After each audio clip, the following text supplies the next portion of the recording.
Hello. Hello, hello. It is hot in my room. Nothing has changed.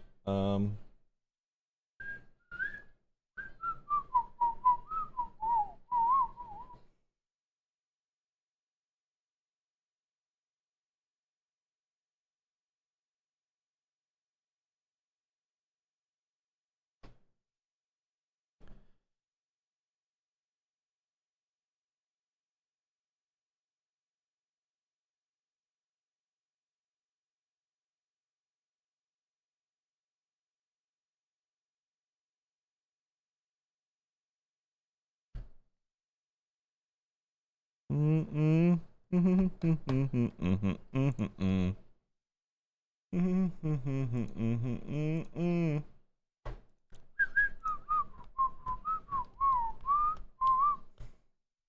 me a second.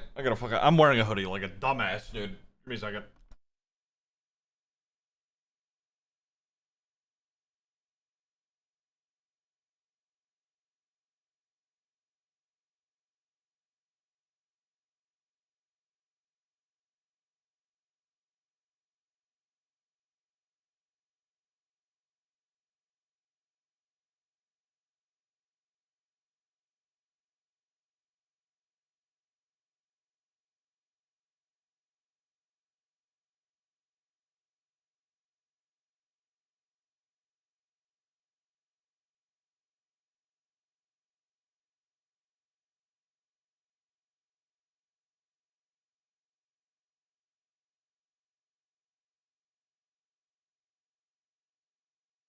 All right, I'm back. All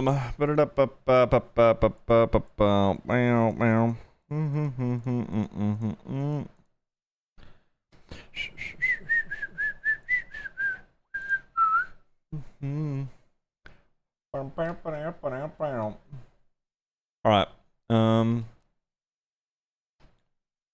We're ready to call Chris.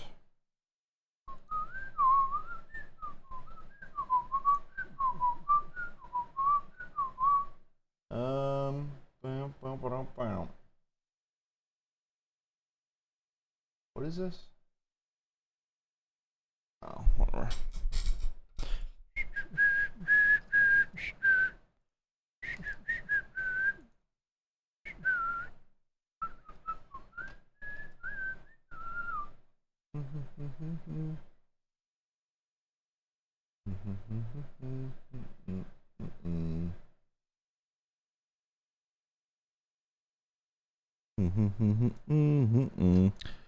Yeah, we gotta call Chris. What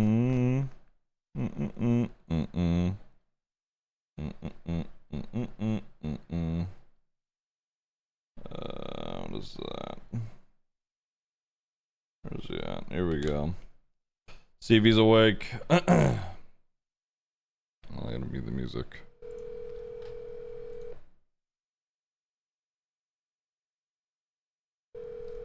Let's find out. He'd be cutting it close today. It's 5 minutes. I should have called him earlier.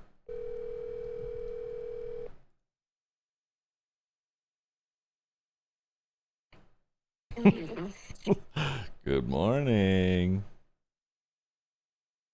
Dude, do you know better?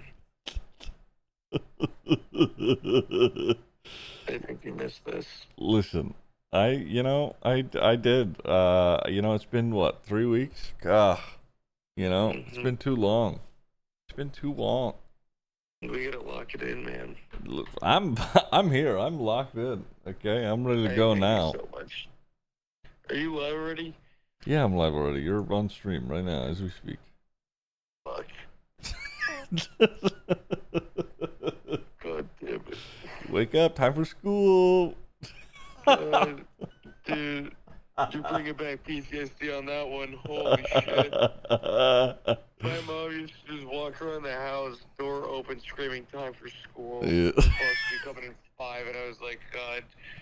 Oh, God, the memories on that alone. All right. Well, listen. Okay. I tried to let you get more rest today. You have 4 minutes before we start. Is it 55 or is it? Oh fuck, it is. Yep. Sure is. Alright, let my fucking shit snooze. Alright. All right. I'll be there. All right. See you in a bit. Yeah, bye. Nice. We got him. I think we have everyone but Croy today, but I think Croy at this point is just, he's got a new work schedule, so he can't play. Unfortunately, it be like that.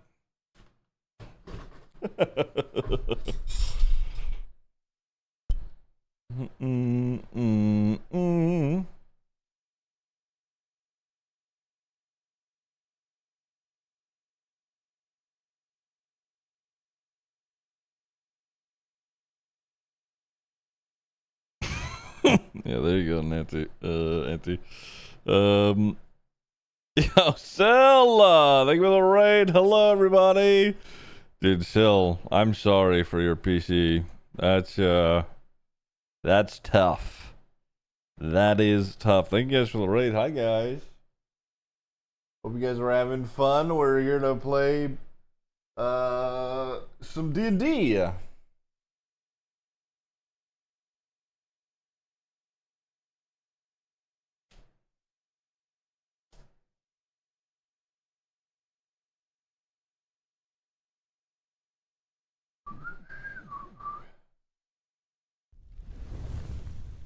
You've graced it with a Prime for 8 months. I appreciate it. Thank you.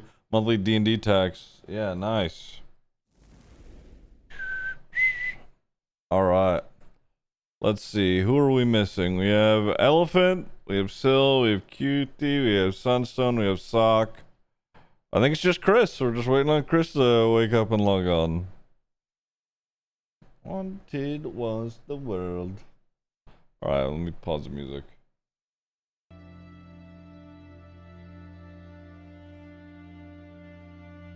I haven't slept since June. I can't remember.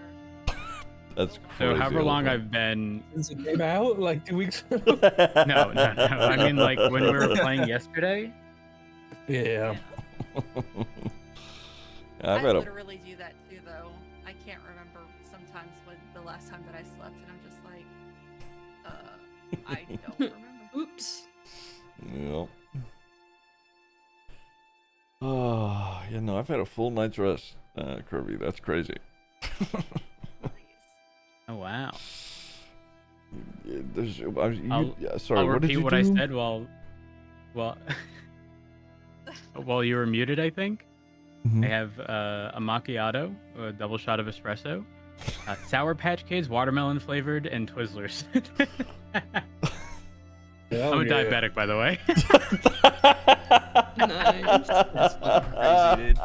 That is You gotta crazy. keep yourself running, man. He said, fuck that diabetes. I do what I want. My insulin pump will deal with it, I'm sure. Bebo's going into overdrive. Holy my fuck. God. Probably. That just reminds me that there's like a picture of like a fucking crispy skeleton that's just saying when you drink an energy drink, but there's no change in exhaustion, your just heart's beating faster. Oh my god. I've That's never been literally an what energy drink drinks, person. dude. Well, same. Every time I've done like a 24-hour, I'll always get an energy drink, but like I genuinely don't think there's ever a difference. I can drink an energy drink and go to sleep. Yeah. Yeah. And I still drink them though, religiously. You know. Oh, you know what? I can probably put the wall back on my computer. I'm getting alcohol. I'll be back. oh, Oh, yeah. Wow. I've been having to take the side of my Yeah. computer off There it is. because my AC is broken and my CPU is overheating. Ooh. And my computer is blue screening because of it. Ooh. Jesus, dude. A lot of times taking the side panel off would actually be worse. Is like then the fans for the computer kind of do nothing. Depends on the setup though. I think it's because the way my computer is, like the way my computer case is. I have a shit computer case, honestly. Mm. And it's really bad for circulation because like I essentially need to drill holes in the top of my computer case for it to not be shit. That's Oh. Yeah, you should probably invest in a new one. Hey, y'all are laughing, but Yeah. there are notoriously atrocious cases for airflow. Mm-hmm. I mean, Yeah. I can show you guys it. It's hold on. Let me see here. Ziggy, I this hope is- you have the details for the recap. It's been a little while. It's I got the recap ready. Don't worry. Okay. This is my computer case. I'm already stressed out. Mm. All right. Oh. nice.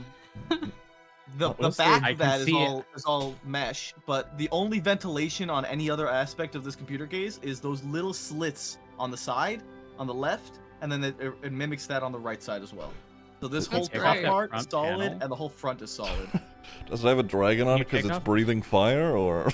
Basically, yeah. Fucking In all basically. seriousness, can you take off that front panel? I don't think so.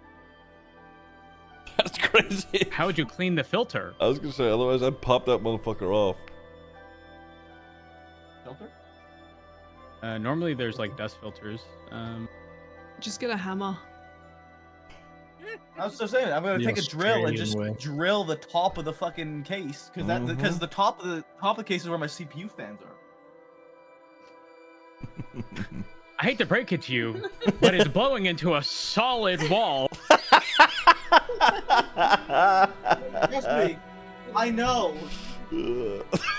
Listen, I'm with you. I actually think the only way your case is getting any air is taking off that side panel. Yep, I agree. crazy. That is fucking insane. There's no I way that didn't thing know- doesn't pry off. I The didn't bottom think and the this front. far ahead when I had bought the case fucking like 5 years ago. And when I bought it then, I had only one CPU fan and it was at the back of my computer. But now I got a better CPU and needed I need a bigger fan for it. And they were like, the only place it can go is on the top. And I was like, okay, Nice. that's what I guess that's it. How does the AIO breathe? I know. Not even a top panel. To the It top. don't. To the top. Yeah, what? That's what he's saying. Dude, That's what I'm that's saying. the I gotta equivalency drill a of it fucking being hole. 150 degrees outside. You cracked a window. What the fuck? That's crazy. That's why he's just been popping off the side panel. Good call. That's insane. Yeah. Just pour some water on it, cool it off.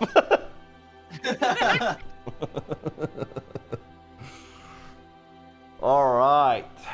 We all here and ready to go? I think Cutie said she was No, gonna Yeah. drink I'm maybe. not ready for this trauma. I had a really stupid plan written down. That's all I remember. Yep. Yep. All right, y'all need to remember this is my character's father's life we're talking about. Okay, please. Well, I have terrible news.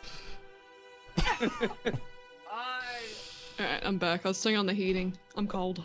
All right. Oh really? What? You're cold. Please! You can take my weather. I don't care. It's not bad weather here. It's only like 20 degrees outside right now. It's just 30 degrees inside my fucking house. I would take 30 degrees over fucking, what, -1? That's crazy. Hell no. What? I will take freezed the negative first night I one. moved here. I will take -1 100% of the time. Yeah. You can always throw on more clothes, okay? You know, Exactly. once it There's gets only too so much hot, you can I take off can. before you get arrested. Exactly, yeah. I can only be so naked. All right. Here we go. Last session, after you all retrieved the fabled quarterstaff of Venhale, you made a daring escape through the ruin of Zenithus. You know, Malachar being hot on your tail.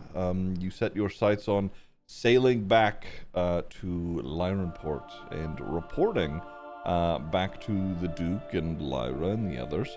On the boat ride back, there are, you know, a couple peaceful nights, but during one of them, somebody in the crew noticed that something may have been flying overhead, or there was, some kind of disturbance.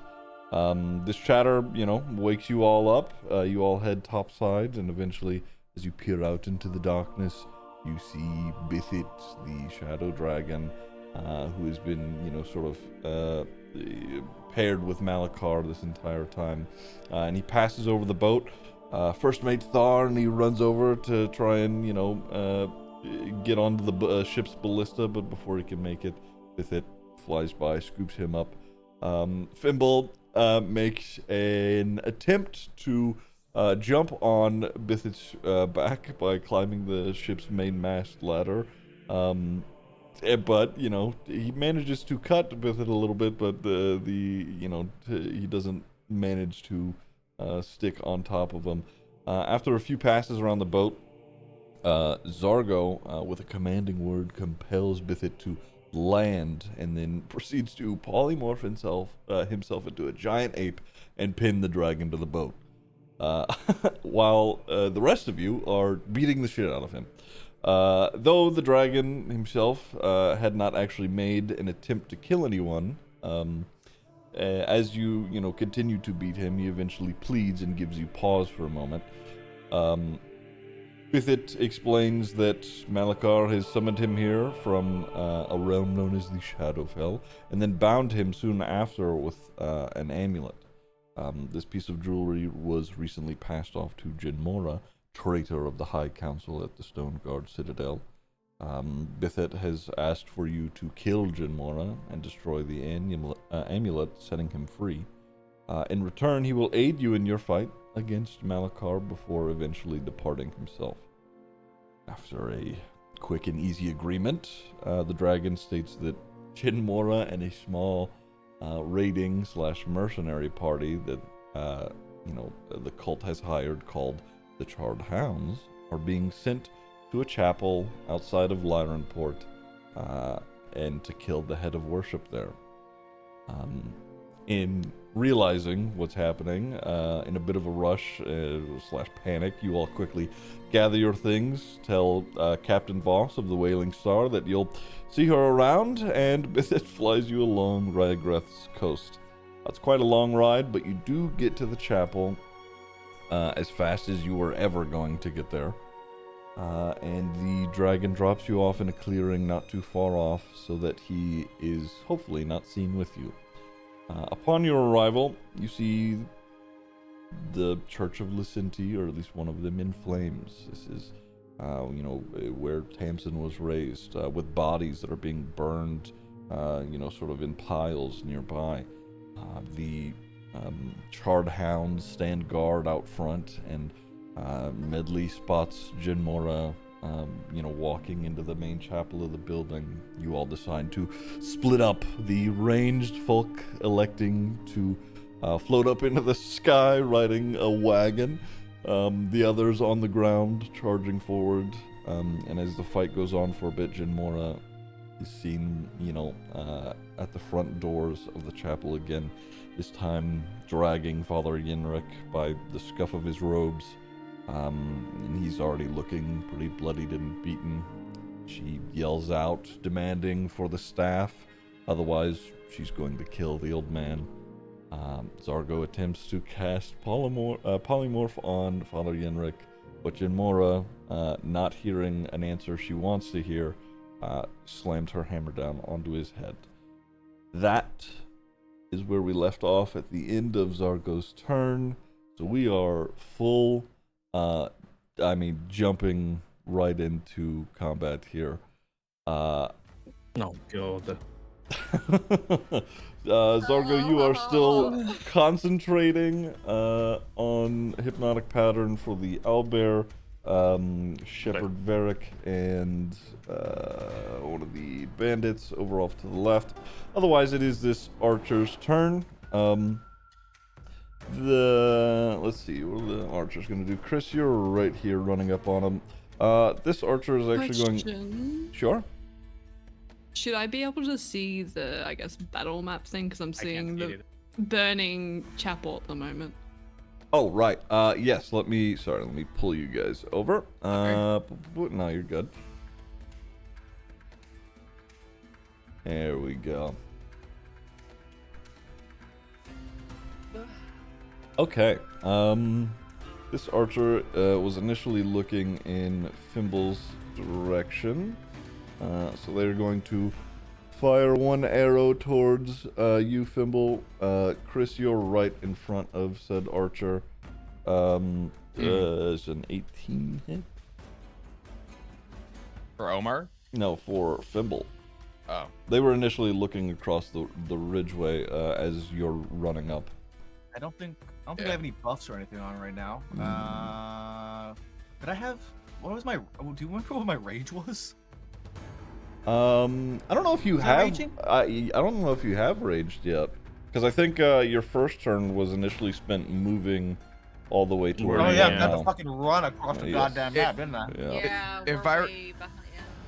We had the first little bit of combat there at the beginning, and I want to say everyone hopped into the balloon. What is it again? The They're on a wagon. The wagon, Yeah, yeah, like yeah, 30 feet yeah. up in the air. The range did, yeah. Yeah. And Tim's No, on so the same I just scrolled up. I see the initiative rolls, and then I don't even. I didn't do anything. I just ran. Yeah. Yeah. So yes, it does hit. Okay. You take 6 points piercing, and then after firing that arrow, this archer is going to sling their bow and run at you, Omar, and attack you, drawing their short sword out from their side. Okay, that's a 25. You take. Will that hit? You take 9 points of what is this, slashing? Yes. Yeah. Ow. Omar doesn't look good. Okay. Does he ever? Here The we go. other It archer. begins. The other archer is going to fire from across the way at Tamsin at the back here. That is 9, 15 in total. Does that hit? Miss? Okay. Second arrow. Just knocking them and loosing them. 17? Nope.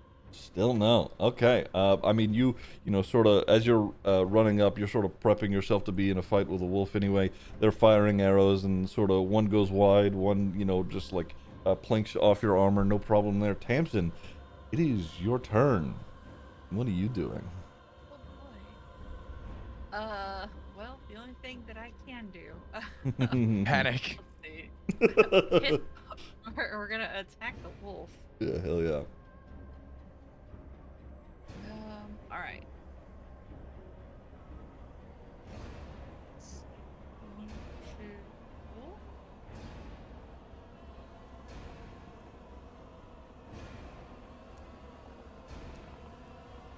Nice. Oh yeah, that hits. and we're gonna smite. Damage. Oop. Lovely. Okay. And then, smite.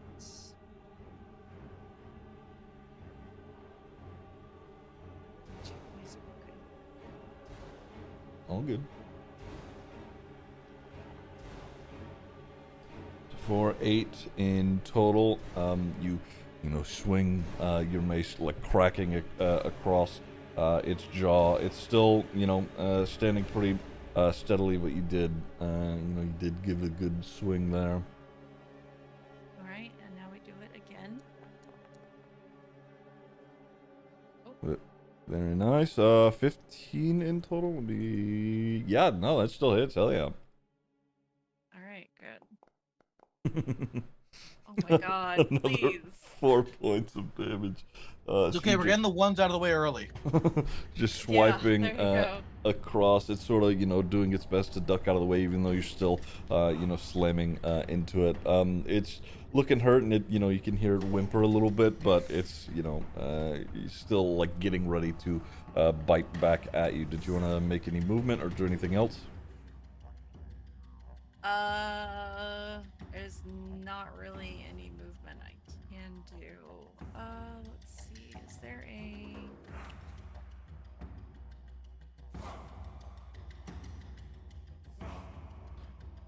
You could, you know, shift around towards its backside if you wanted, but that's up to you. Thimble's already back there, so.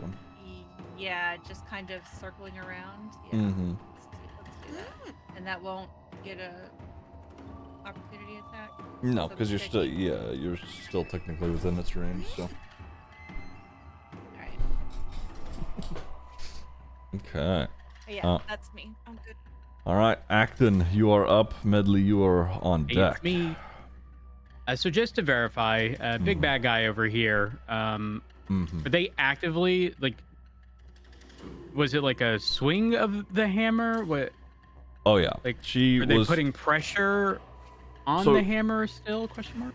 So she was like holding the hammer aloft, like getting like ready to strike, and whenever Zargo, you know, started to, you know, when he was talking to Father Yenrik, she like full arm cocked, brought it down, hit him directly on his head.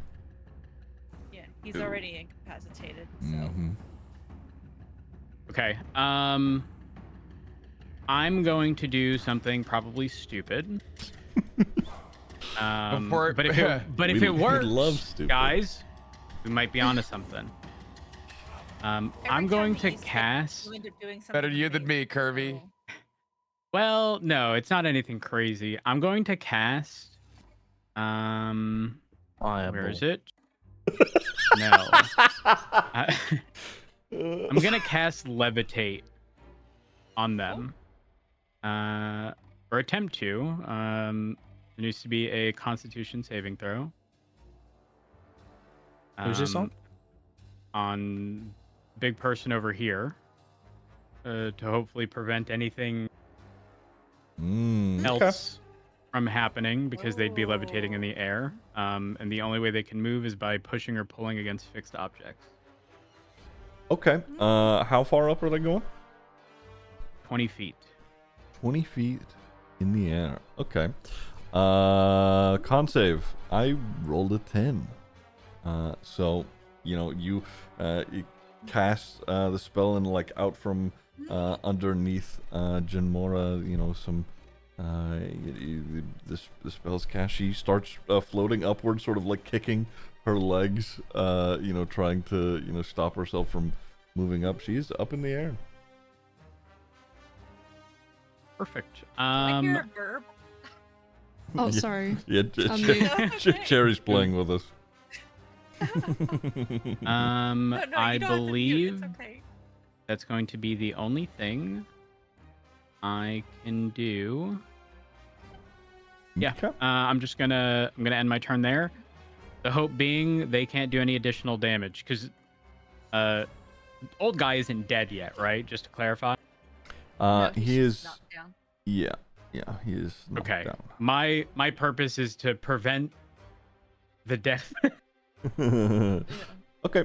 In which case, if that is your turn, Medley, you're up. Sorry, go ahead. How cooked is him? Is he? Sorry. He hasn't been hurt at all. He's currently staring at Zargo's like the dancing puppet of Crowley that's sort of like you know, with the strings that are appearing out of thin air. He's sort of entranced in Oh that. wait, sorry. Yenrik, sorry. I didn't realize I had him. He's the wrong person. Sorry. You're good. He's, I mean, bloody beat. He's near death. Yeah. Okay. Medley would probably take some damage if she does a good old stop, drop, and roll from the cart, yeah? I think each 10 feet is a d6, so you would take 3d6 damage. Okay, well, that's out the question then. Also, you are currently floating above a wooden piked barricade just underneath you, like little palisades. It would have been kind of funny if your whole turn. It would have been funny if your whole turn was Medley jumps out, lands in face plant. What? Medley's incapacitated. Medley jumps out and impales herself. Okay, on the cart, is there anything like sandbags or anything like that? On the that was initially in the cart. Let me. Yeah. There was like bags of like flour and stuff in it. Okay, because since we miss everything, I'm gonna get Medley to try and push some of the flour out to land on top of the person there. Okay. All right. Yeah, I'll tell you what. You could from 30 feet up. Let's roll. Let's see. Roll an unarmed strike. And we'll use the bonuses from that for this, and then we'll for the damage die, since it's a big ass bag of flour. We'll do a D8 plus your proficiency. So D8 plus 3. Okay, so I'll go for the unarmed. Yeah. So, Ziggy, Yes. a bag of flour is either 2.2 up to 25 pounds. Yeah, exactly. Okay. An 11. That miss. You roll and shove the bag of flour out, and it sort of like hits the cliffside here before like bursting open, but the bag falls just short. Medley's just gonna look disappointed. Did you want to do anything as a bonus action? No, I'm holding on to the Bardics. Okay. Okay. Tamsin, you hit this wolf twice. It is going to spin around and try and do just take a bite at you. Okay. 16 plus 3 plus 2. It's 21, which does hit. Could you make a strength saving throw for me? Strength saving throw. Yes.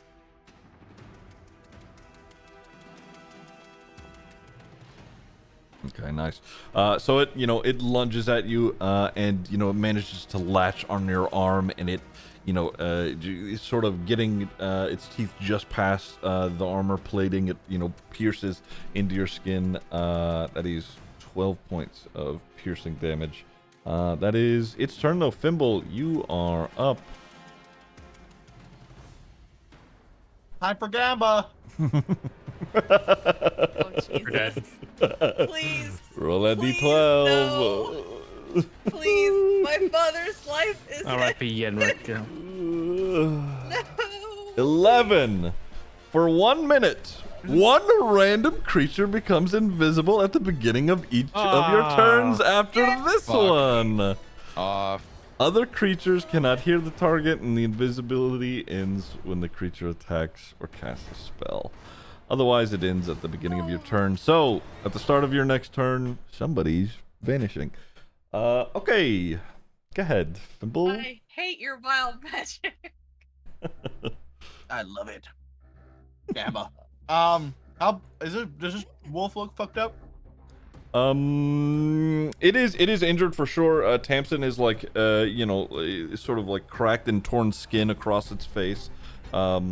Yeah, it's like missing a couple of teeth, but it's still holding pretty strong.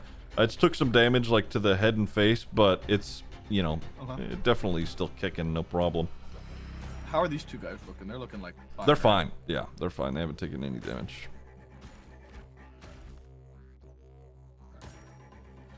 I'm gonna swing at this one guy first, behind me. Okay. And you know what? I'm gonna do it recklessly too. Okay. Go for it. I swing. So Oh, yeah. 19 to hit. Yes, that hits. And that's 18 damage. You quickly turn around, double-handing your great axe, full cock swing. You decapitate this guy. He fucking dies. Perfect. That is exactly why I wanted to get him first. Good All right. shit. Good shit. Turning target to the wolf, since I don't want it to. Actually, you know what? No, I do want it to nibble at me. It can take a nibble at me. Go ahead. Okay. Take a nibble if you so Oh my please. God. All right. It's gonna take that opportunity attack with advantage because you're reckless. That 23. I'll roll a little bit of damage here.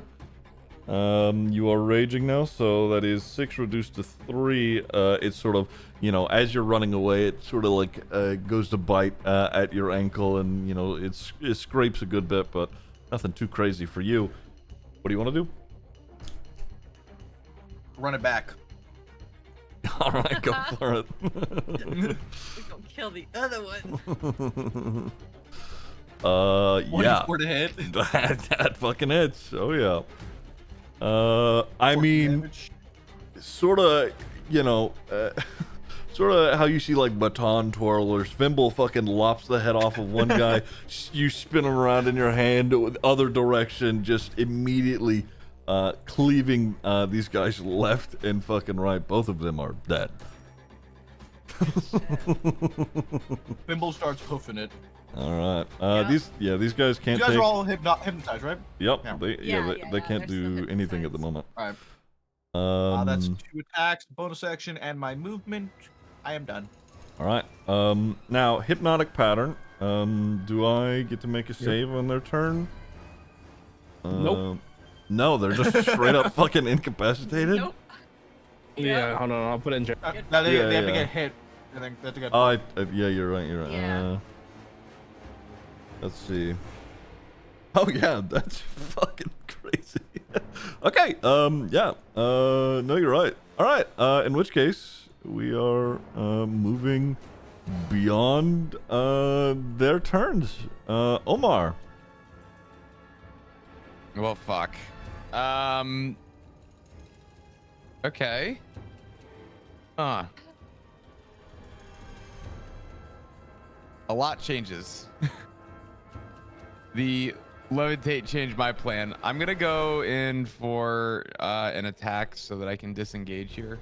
So I'm gonna just do go for a blade here on. Are you doing your bonus or main action? I'm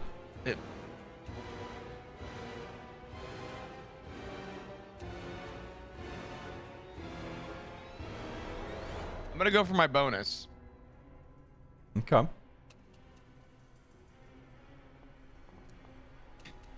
All right. How much is that in total? 19? Oh yeah, that hits. Roll some damage real quick.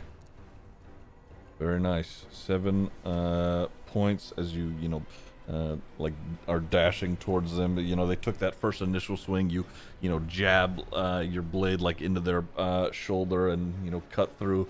What movement did you want to make? You said you were running. Yeah, I'm gonna go for disengage, and we're moving. You're on your measurement tool right now. You're gonna... No, I know. Okay, I see. Yeah. Oh.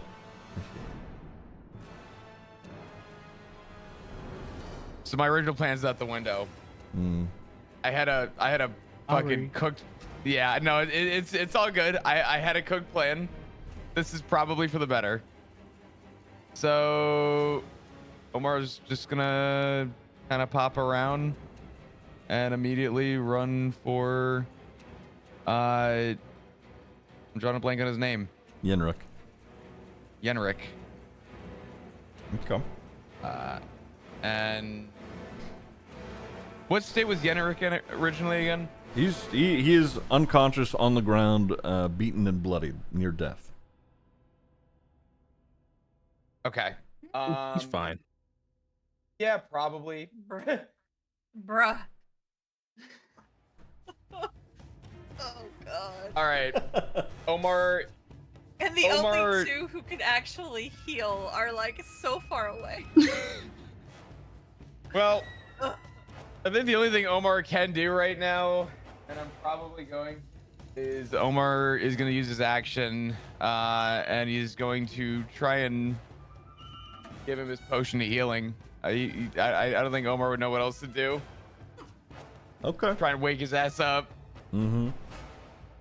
Okay, you could do that. Okay. Oh, Uh, you.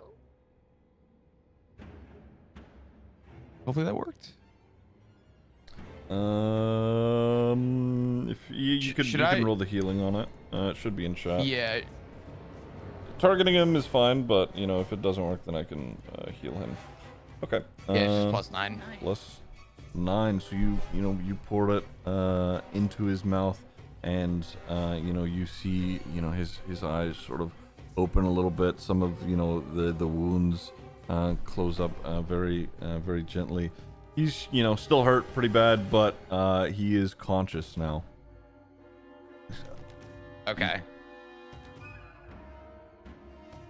Omar's gonna very briefly look. I don't think I have any extra movement, do I? Here's my bonus action already. You have feline agility, which doesn't cost an action or bonus action. So you could double your movement because you're a cat. Okay. So Omar is gonna look into his eyes and just go, "Hey, we need to move now." And he's gonna grab him and just move him, or try to kind of pull him away.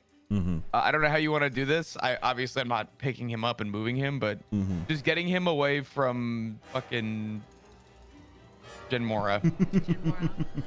Okay. So what direction are you taking him in? Because you would sort of also. So I know you're spending your feline agility to double your movement, but you're going to sort of not be carrying him, but like helping him along. That is going to cost half of what you would normally get. So you can move around like 20 feet more. Or is it? Okay. Yeah. I have 60 feet of. Or how much do you have left, I guess is the question. I think I just used all my movement, all my regular movement. Sure. I see. Which was here. So that would have been my full movement. Okay. Without bonuses. Sure. So I And think it would be like 25. you doubling your movement, and then having it, it'd be 20. So you have another 20 feet of movement if you're wanting to move him around. Okay, I think for the time being, because obviously Omar kind of ran through everything behind. Oh, actually, hold on.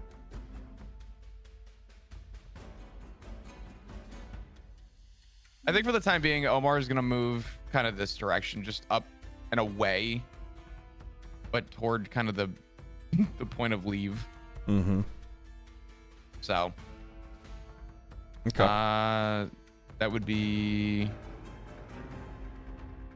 You let's see. Yeah, you could About probably get around here-ish because you scuffed your movement earlier. But yeah, you could get over that way. Okay. So we'll just move over here for now. Okay. Because it won't ever happen now, I want you to know the original plan was that Omar was going to take his pebble and shove it between the plate of Genmora to avoid her from being able to move over the levitating. Yeah. The rock. Okay.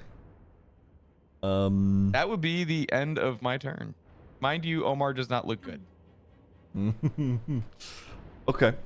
So, as you are sort of dragging Yenrik away, Genmora, looking sort of at the wagon and then down at Yenrik quickly, you see from under her hooded helmet, just from the eye slits and the downward middle part, smoke starts to emanate from it, like a dark black smoke, and she sort of waves her hand that has the shield strapped to it, and she she casts a spell magic, and she's going to come down from levitating, and he's back down on the ground,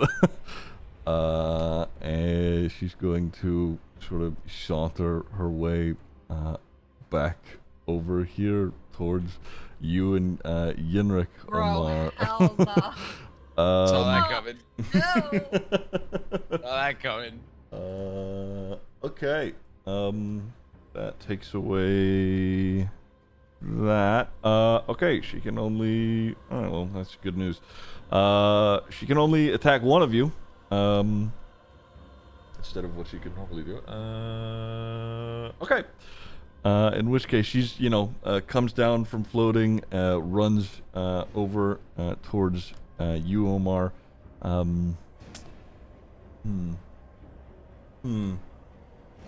Yeah, she's going for Yenrik because it's obvious you all are making an attempt to save him. Okay. That's fucked.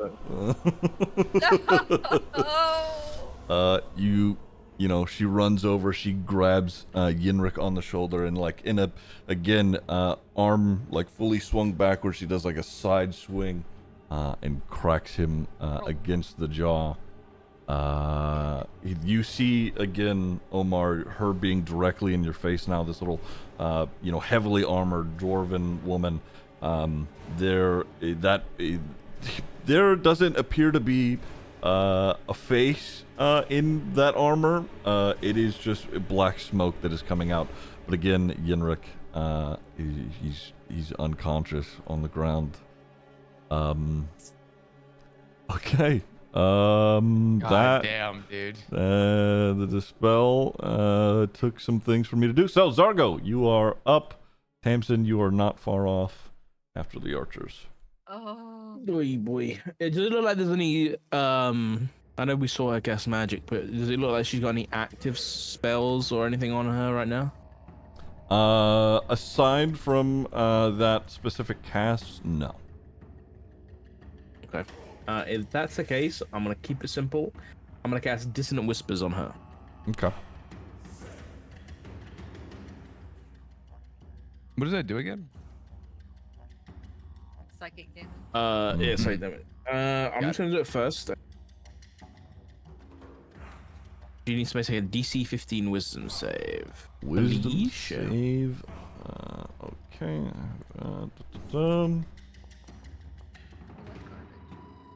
That is a 14. Yeah. Nice. Take it. Okay. So roll the damage. She takes 14 points of psychic, Okay. and then she has to use her reaction to immediately run away from me as far as she can. Okay. Because she used her movement, that is as far as she can go. Oh my god, so Omar, yes, right? yes. Omar, you get attacks of opportunity because she had to run away, so you can target her and make your attacks. Boom. Ooh. Oh my god. That's not great. No, not great. I robbed of that 18, damn it. Yeah. I was gonna do my lucky. I'm saving it.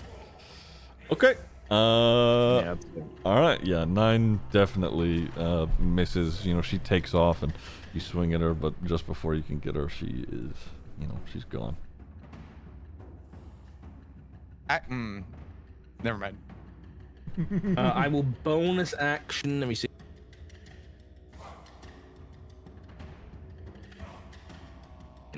I've got 2 left. I'm gonna save them for now. Okay. Yeah. All right. Archer's turn again. Fimble, you are running up.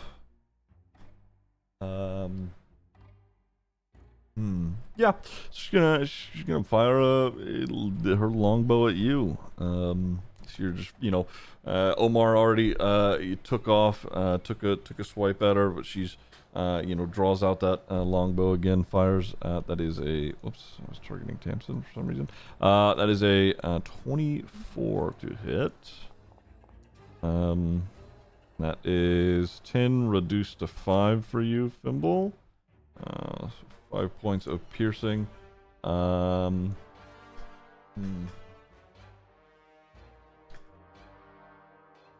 And you see, so she fires that first arrow, and then you see, like, she sort of, knocks another one and really, like, squints one eye.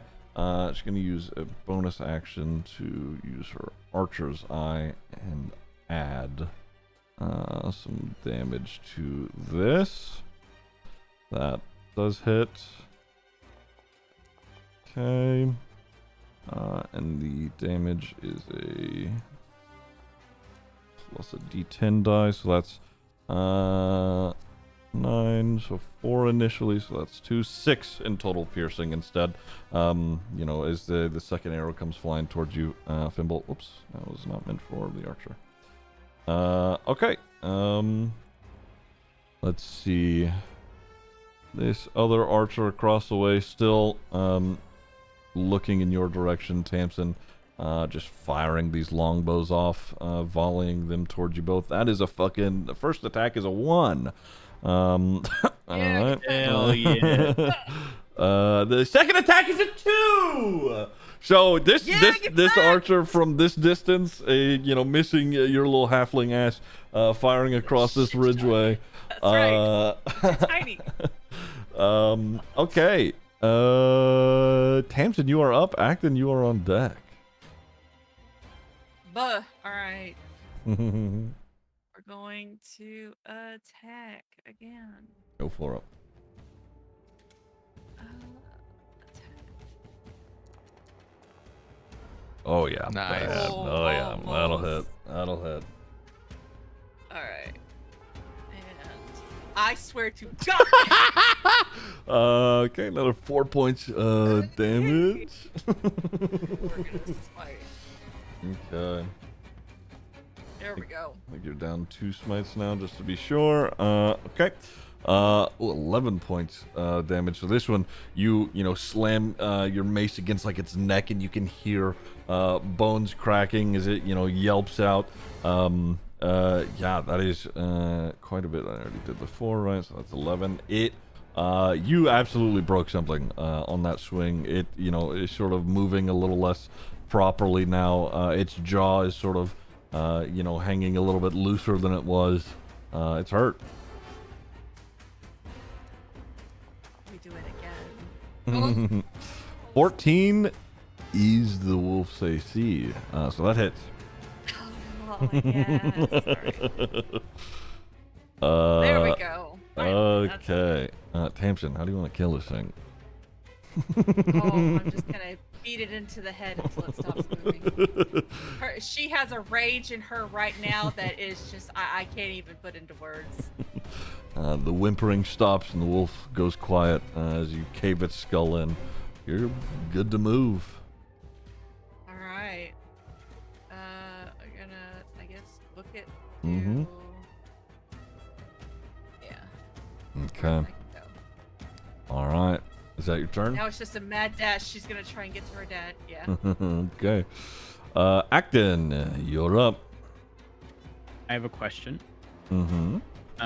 This terrain, where, you know, the bad person over here is that I'm targeting. The little staircase down, is that the only path down, or could they like go over the wall beneath them? Could they climb over that wall, or is that too small? They could climb over like the wall. Right there. Yeah. Ooh. It's not very high up. It's like a half wall, sort of like a fence almost. Like a short, like Got it. like the size of a picket fence, you know. If that's the case, I'm going to. I really don't want to use my gravity sinkhole.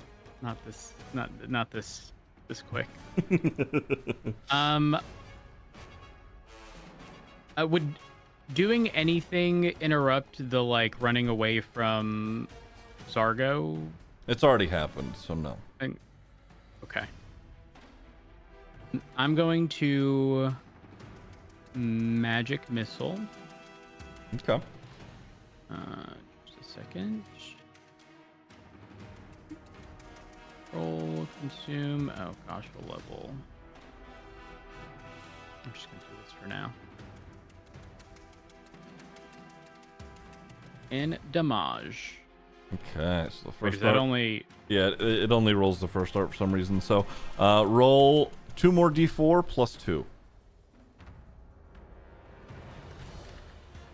So the initial dart does 3. Okay, so and then the other 2 end up doing 6. And you can see her sort of, you know, rock forward as she's being hit by the missiles in the back.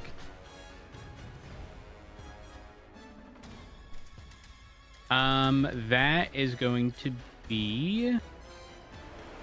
Let me make sure. Do I have a bonus of use at the moment? No. That's gonna be it. Okay.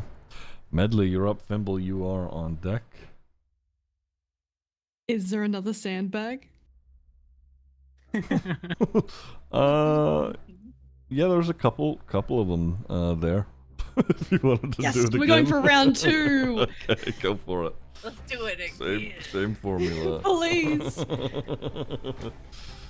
Let's see, 9 plus that's 13.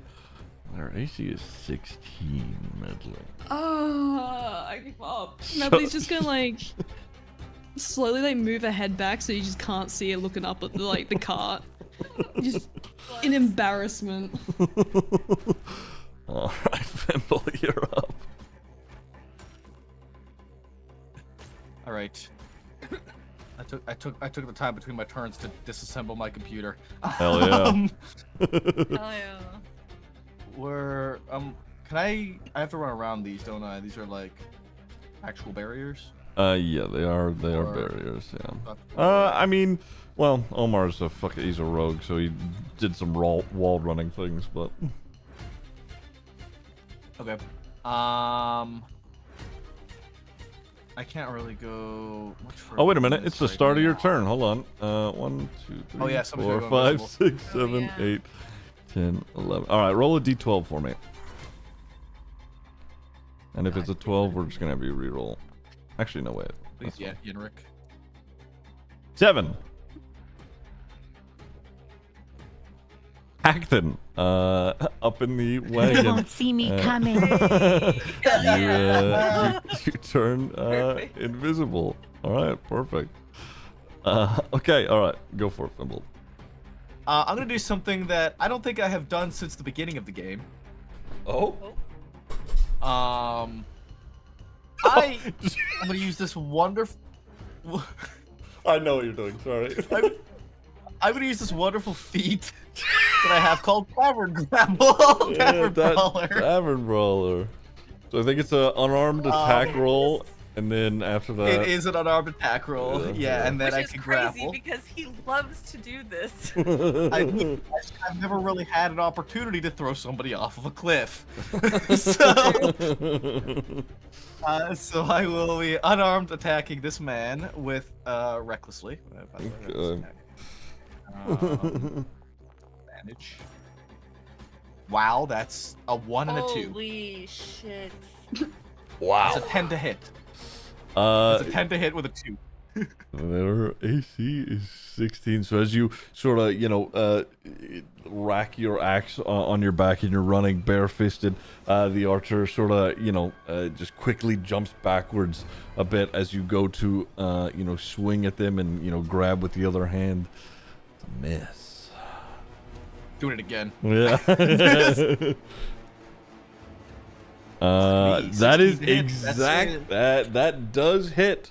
So that initial jump towards them didn't work, but you full spear into them.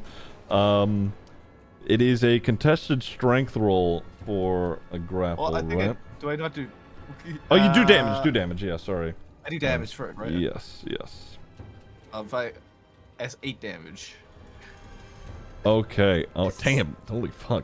Okay, so you full fucking clock this person in the jaw, and then it is the attempt to grapple. I think is a contested strength roll, unless I'm wrong.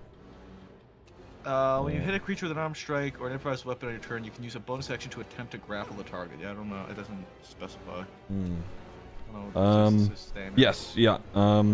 You make strength contested checks via. Okay, so they make a dex roll, you make a strength roll. It's for them to dodge out of the way.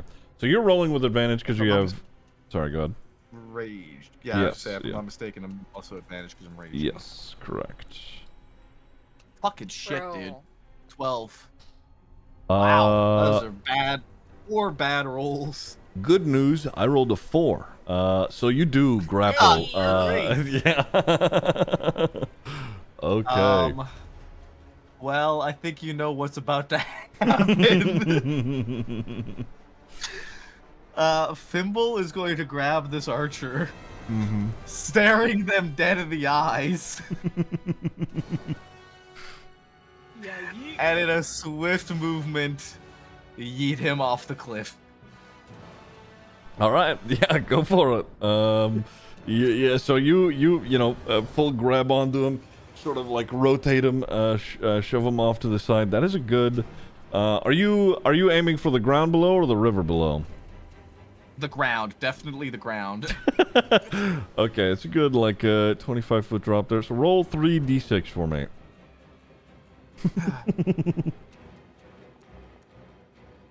11 points 11 of damage. Yeah, they fall down the ridge there.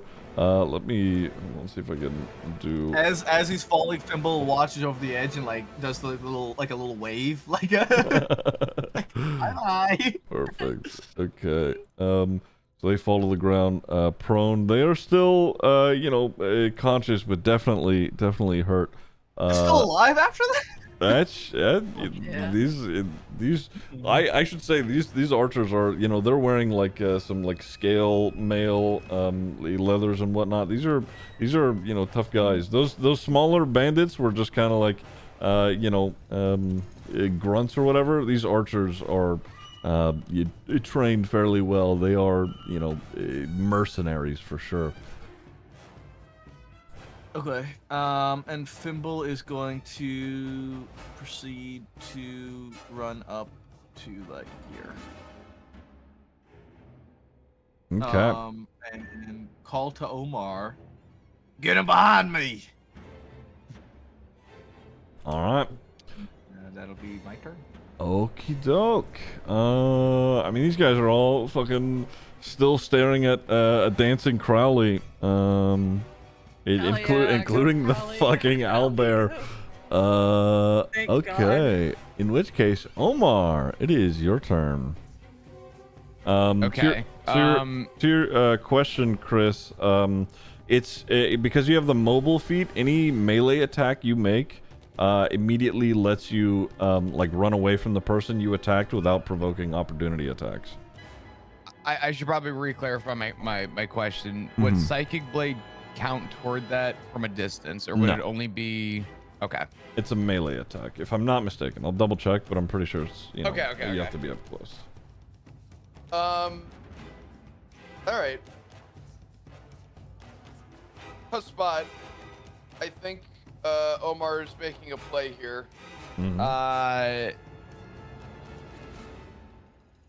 Omar is, if I remember correctly, we set up the what do you call it? The radio. What the fuck is that called? A psychic link, yeah. Psychic link. Psychic link. Yeah. The radio. Yeah. The fucking yeah. Omar is going to call out to Zargo and say, "I'm doing what we said. Get ready." And Omar is running straight for Jen Mora. Okay. And is going to jump on Jen Mora's back to essentially no. You're looking the other way, motherfucker. No. You could sorry. You could jump on the back. You're I'm just crazy. saying she's like, at this point starting to turn around. It's about to be her turn, so at this point she is, you can jump on her back. Yeah. Omar is immediately going for the necklace. And is going to grab onto it. Ooh. Okay. Hell yeah. Make a sleight of hand roll for me. Come on, Mr. Rogue. Oh, we are using lucky. We saved for these moments. Please hold. Please, God. Ooh. I will gladly take that. A 25. So you jump on Jin Mora's back, and her, not realizing that you're trying to take something from her, you quickly yank the amulet and the the chain that it was on, the small like chain link snaps and breaks as you quickly pull it off, and you have the amulet now. What do you want to do? Does Genmora realize yet? She just knows that something has jumped on her back. With a sleight hand at 25, she doesn't realize that you've just taken the amulet. Omar is getting the fuck out. We are. Are you? Sorry, go ahead. Would you call the Would you call grabbing the amulet a Taking the bonus? amulet of melee? Yeah, I can say that's a bonus. Okay. Okay. Yeah. Damn. Okay. So yeah, Omar's getting the fuck out, and he's just getting, I guess. Oh, fuck. Hold on.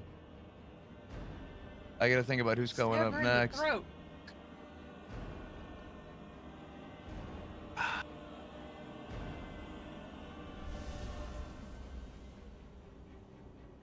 Hold on, I'm rethinking my whole plan now. 'Cause originally it was grab the amulet and get the fuck out. Oh, you know what? Omar's not gonna attack. He's gonna go back up to Temps's father and grab him and start moving him the fuck away. Okay. I think is the plan.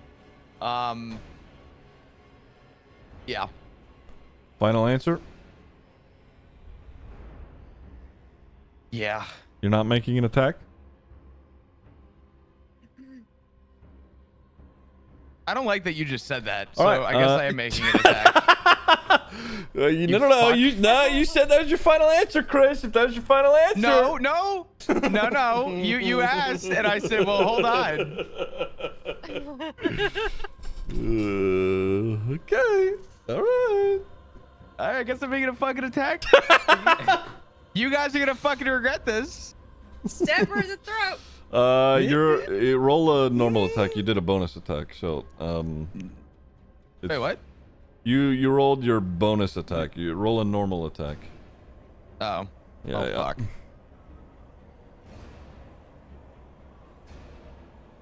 You're probably gonna regret this. Nope. No. I'm using my bardic. All right. No, that didn't work. 13 7. in total. These are lucky. Yeah. I could do my lucky. Have you already used lucky this turn?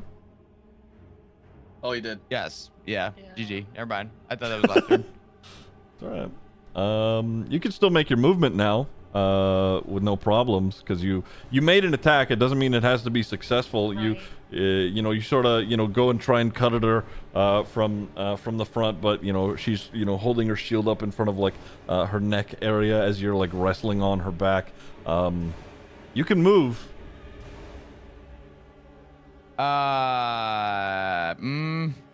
Okay. You can go back to We're where you going were back. initially going. Yeah. It's okay. I don't know how much movement I have. Probably about here. Yeah. Yep. With the half movement. Okay. He's trying to drag Temps's father. Okay. All right. So. You said you were trying to drag Temps. Okay. So he's. Yeah. He'll be like hereish. Okay. Her turn.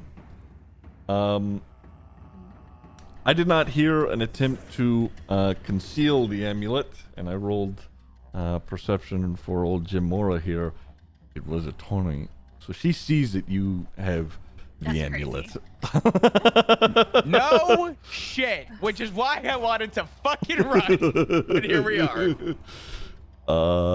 Okay.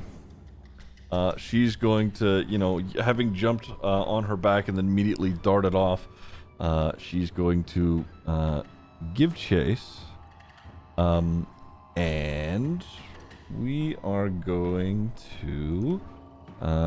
so that As she's running forward, you see more and more, not only from her mask, but from underneath just the plates in her armor in general, more and more of that smoke begins to leak out in like tendrils. And she's going to use her something called a dreadful aspect. And who all is within 30 feet? So it's going to be Omar, Fimble, I mean, Yenrik's unconscious, so it's not going to super matter for him, but I need you to make wisdom saving throws. I'm Do we really get hit good at in the those. car? You guys are 30 feet up, so not necessarily. Where the fuck did Acton go? Oh, never mind. I found him. He's invisible. Yeah. He's hiding from the DM too. Fuck. I'm safe. Ooh. Ooh. Okay. Omar, a wisdom save. Go. Hey. Okay, so Omar's fine, looking in the other direction, just darting away, you know, doing his best to drag Yenrik along with him. Fimble, however, you are looking at Jinmora and, you know, what is happening, you know, to her. You are feared. You are afraid. Yeah. No. Let me add that to you. Where are you at? Okay. Frightened. There we go. All right. Yeah, first swing is gonna be on you, Omar. You've taken that necklace. You're running away. You've been trying to save Yenrik. Really down been a good here, run, guys. making plays against old Jinmora here. She's going to take first swing. Oh no. Oh no. It's been fun, guys. There's no way. Okay. That 20? I'm gonna read the damage numbers out. Yes, it was a crit. Oh. So, that is 15 points of slashing damage and 11 necrotic.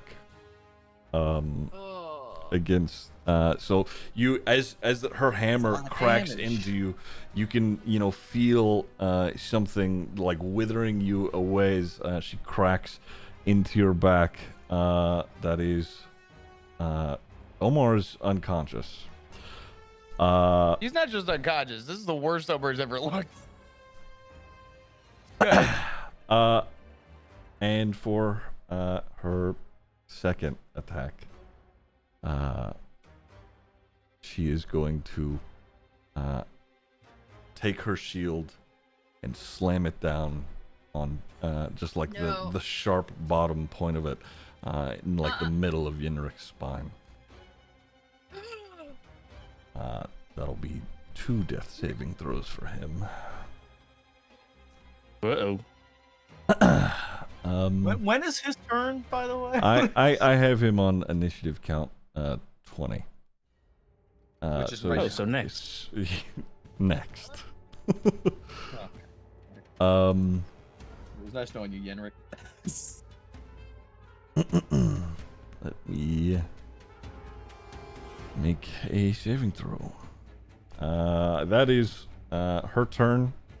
2 failed, 1 success. Oh, it's not over yet. That's a 17. It's not over yet. That's a 17 for him. Zargo, it's your turn. Okay, I'm gonna speak on the psychic link. Omar's down. Get ready for an angry owlbear. I'm going to. Oh, never mind. My thing's just there. Tamsin looks to the left slowly. Fuck. Sorry, my browser just refreshed me 2 seconds, so I can actually do the things I want to do. I am going to. I think I'm good to do this. I'm gonna jump off the cart. I'm gonna jump off the cart and I'm gonna, in the air, give myself some winged boots with a feather fall as a reaction. Okay. First, and I'm gonna float down and land next to Omar.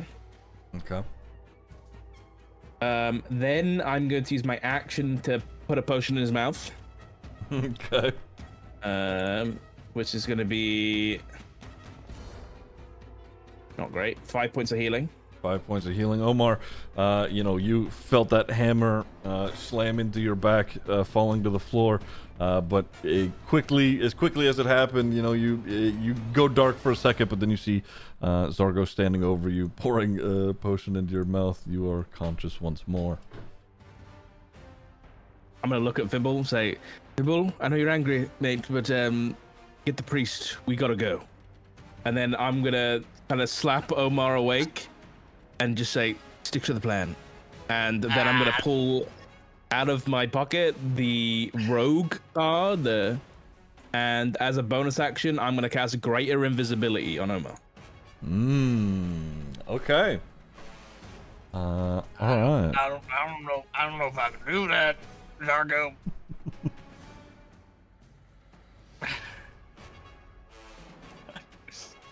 So just a note, Chris, with greater invisibility, you are invisible for the next minute, and if you take any actions or anything, it doesn't drop invisibility. So you can attack, you can do anything for the next minute. Yeah. And then I'm gonna... Where am I going? I don't really know, I'll be honest. I'm gonna run this way. That's pretty good. Okay. I'm gonna duck down behind this wall right here. Okay. All right. It is the archer's turn. One of them is down in a ravine. Me attempt to make a dex save for them really quick as they're wading through the river below. At your 4, okay, never mind. We're getting washed down river a little bit here.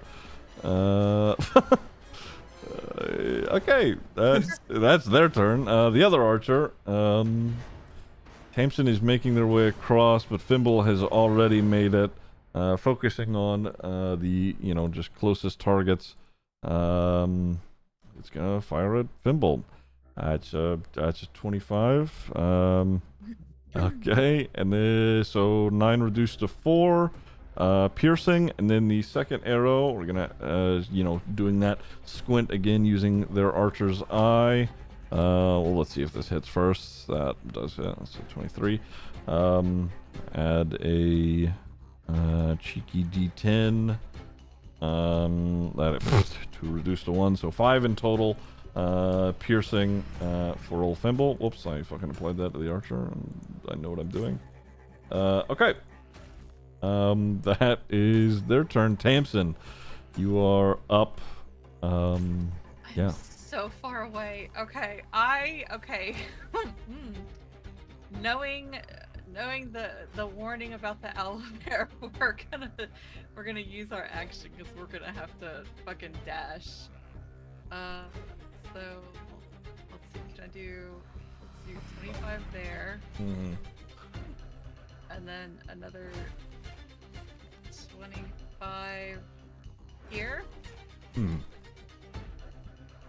Now, will you permit me to lay on hands, Yenrik? Lay on hands is what is Because that we haven't normally? been using that as an action. You're right. Yeah, if you want to. Yeah. Thank fucking God, dude. Oh my Bless. God. Okay. Yeah. I'm sitting here like I can't help Lay but on I'm hands. frightened. I can't move. Yeah. We're gonna lay on hands, Father Yenrik, for let's see, how much is in my pool currently? 30 or 35? I forget. Should be 35. You haven't used any. It's 35. like your level times 5, isn't it? It's 35 total. Okay, so let's give 20 Okay. to further again. All right. 22 Yenrik, you rushing up, you grab onto, his shoulders and his face, and, your hands begin to glow that bright white and silver, and, he opens his eyes and he sees you, and he smiles, sort of, coming out of unconsciousness.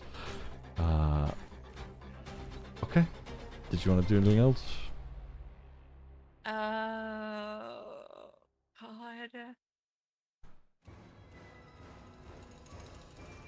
Oh. Okay. Let's see. Can I use a bonus action? Or no, because. Or are we gonna? Let me see. I'm just double checking on. Yeah, you're good. You're okay. Yeah, no. Let's see. Lay on hands is normally a normal action, but we use it as a bonus action. So, no Okay. dice. Yeah. So then, okay. So I'm good then. Okay. Acton, you are up. You're invisible. Does that mean I have advantage? Dandelion, they give you 15 months. No, it doesn't. Dandelion Live just subscribed. That means you can't be targeted. Can't wait for Or more like hot you do bad get guy and advantage near on TPK. attack, I think. Because they can't see you, and if they can't see you. Let me see. I don't actually know.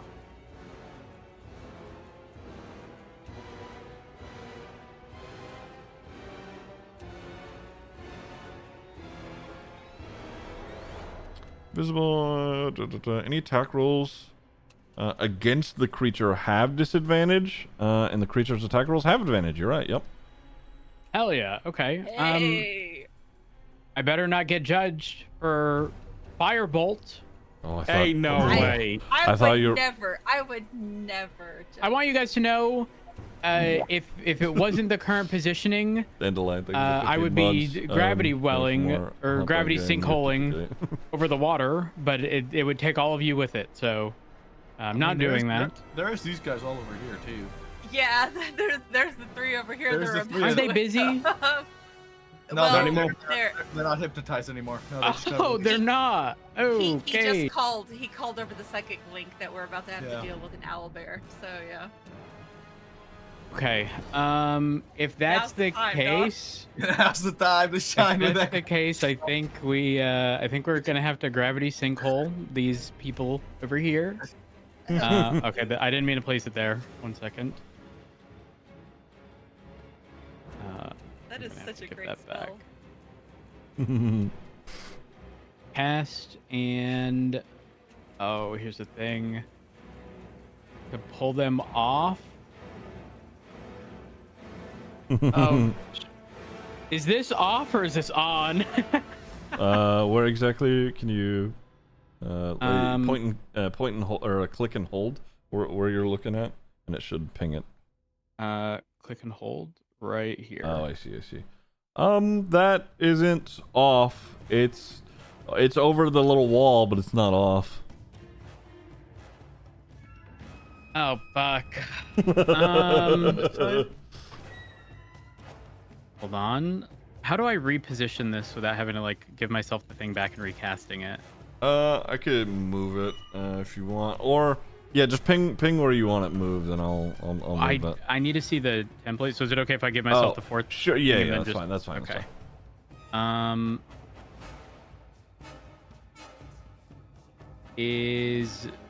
Oh gosh. I can do this. This is doable. It is doable, I swear. Unfortunately, I think it means I have to make a concession and leave one up there, but it won't be the did you say bear owl? It's an owlbear, yeah. Like it's got wings? No. It has the body of a bear, but the head of an owl. It has like, feathers along its back and whatnot, but no, it cannot fly. Though, I will say they Can't jump. It can't do crushing flight. It can do crushing flight. Yeah, it can jump from high places, but Which is a bad thing. yes, yeah. Okay, so if I place, I annihilated many things in Baldur's Gate with the freaking owlbear. if I place this here, is it safe to say it would take both the bear owl thing and the one right beneath it? Sure. Okay. I will do that. So it says a 20-foot radius sphere of crushing force forms at a point you can see within range and tugs at the creatures there.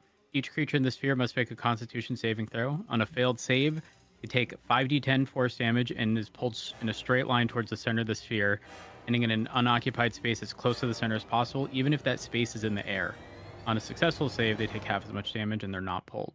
Okay, what's the DC? It's a con save? Yes, con save. Fail. Please let the owlbear fail. Alright. And then con save. Here we go. What's your spell save DC? I forget. It's 14.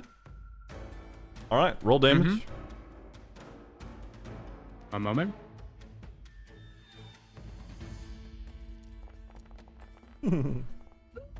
Those are all pretty decent damage numbers there. 30. Let's go. Okay. So you see, a small, a sort of black hole ripple quickly off to the side there. They are both pulled. Yeah. Let me apply the damage to them here. Let's go. They both failed their saves. Okay. And you said just in this direction, huh? Okay. Yep, in a straight line. All right. I'm going to since Stay way over there. he'll be like here-ish. I'm gonna make, since they're sort of on the edge here, I'm gonna make additional saves, some dex saving throws, see if they can catch themselves before being pulled off the edge. The owlbear, that's a 19.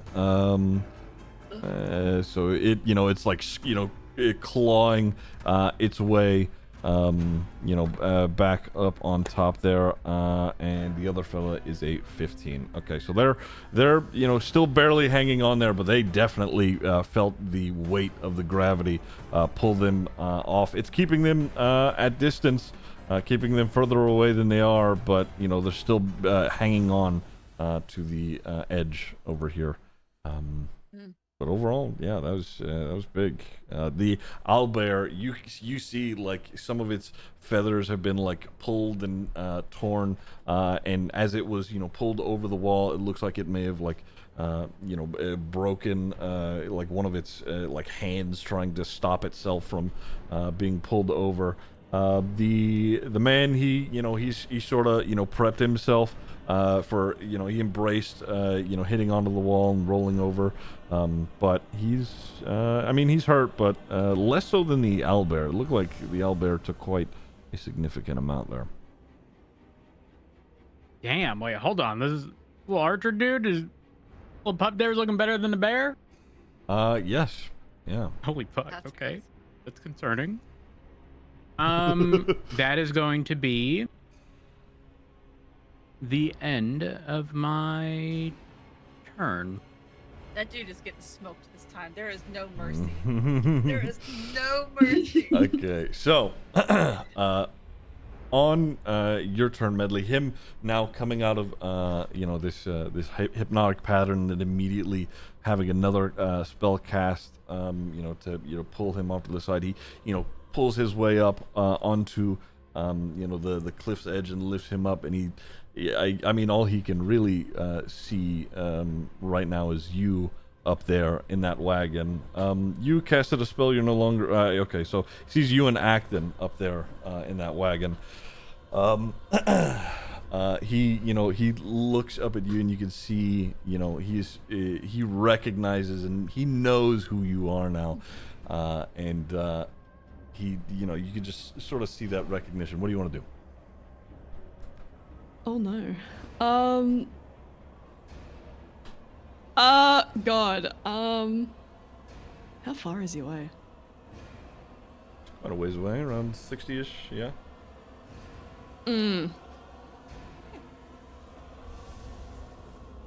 Oh, he's, you'd be able to see him. Let me get rid of this, hold on.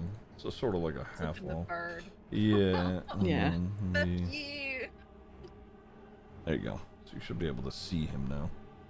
Oh, okay, perfect. So Medley would be able to see him, yeah? Yes. It's a smaller wall. I I don't know feel why like- it was blocking out before. If she's seen that he recognizes her, she's immediately going to try and hit him with an arrow. Okay. Just, Fuck you, fuck you, fuck you, fuck you, fuck you. yeah, immediately like, fuck that, nope. Arrow, please. And it's gonna miss. And, 16 does miss. No. Okay. He's pretty well armored. You know, your arrow. Yeah, I mean it flies. You know, right toward him, but he's wearing that iron helmet, and it sort of bounces and flies off into the river off of his helmet. Okay, Medley's gonna immediately become panicked, and then is Yenrik on his feet, or is he still?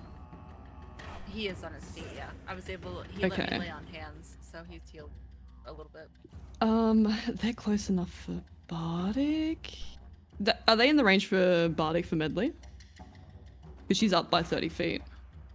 Sorry, what was the question again? Would they be close enough for Medley to use Bardic? Because it's Oh. 60 feet, but then she's Yeah, 30 yeah. feet up in the air. Yeah. Cool. Okay, she's gonna play like the worst tune of her life on the recorder. While like staring over at the fella over this way. But as she plays it around Tamsin and Yenrik, like there's gonna be like little sparkles go around them, and I'm gonna use Mantle of Inspiration, which gets them 5 temporary hit points, and then they are able to use a reaction to move away from whatever they're near. Okay. Hey.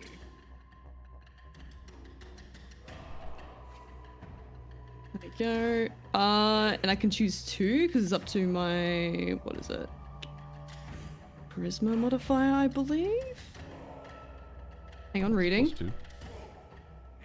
Yeah. So, yeah, she's going to use it on both Yenrik and Tamsin so they can start running away. Okay. We have him stand up here because he's no longer unconscious.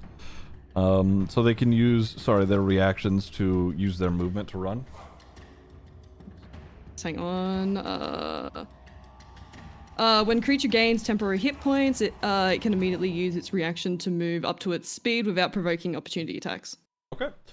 Wow, holy fuck. And Let's that was 8 temporary hit points for that, or am I? 5, I think. Hang on. Oh, 5. Okay. Yeah, 5 temp. 5 temporary. Okay, let me add that to you guys.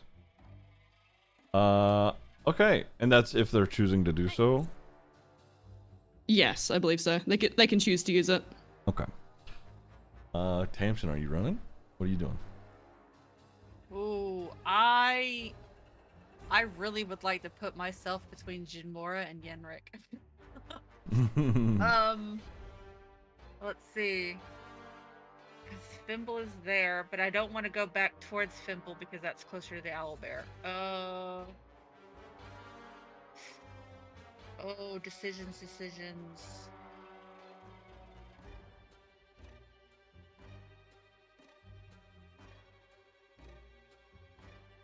We use our movement to get away? You can run without opportunity attacks, essentially. Okay, but how far? Is it However our much. normal movement? Yeah, your normal movement. Yeah. Okay. I don't want to go too far away because I really want to beat this bitch's ass. You can stay if you want. I think, right? Yeah, I think I'll stay and just kind of like grab Father Yenrik and like, you know, kind of motion him behind her and away. Okay. He sort of stands up. He, coming up from prone, he has to, spend some movement to do so. But, he gets behind you. What's happening? And, sort of gets behind you. Well, best as he can. You're tiny. Did you want him to go any further? Is he able to move like? No, because then she'll just beeline for him. Ooh.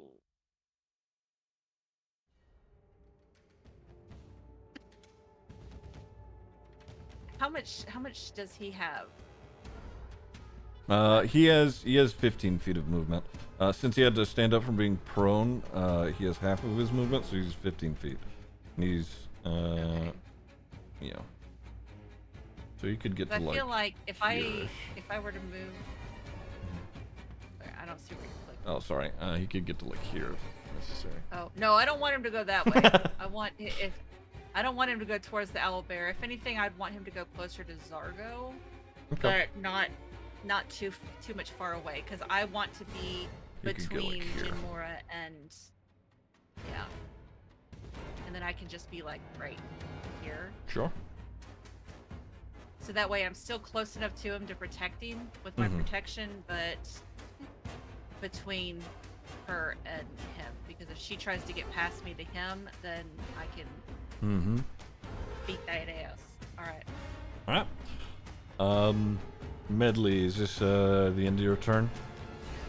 Yes, Medley's gonna use the psychic link as well and be like, Zargo, I'm starting to think I'm not too useful up here after seeing her arrow just ricochet off this man's helmet.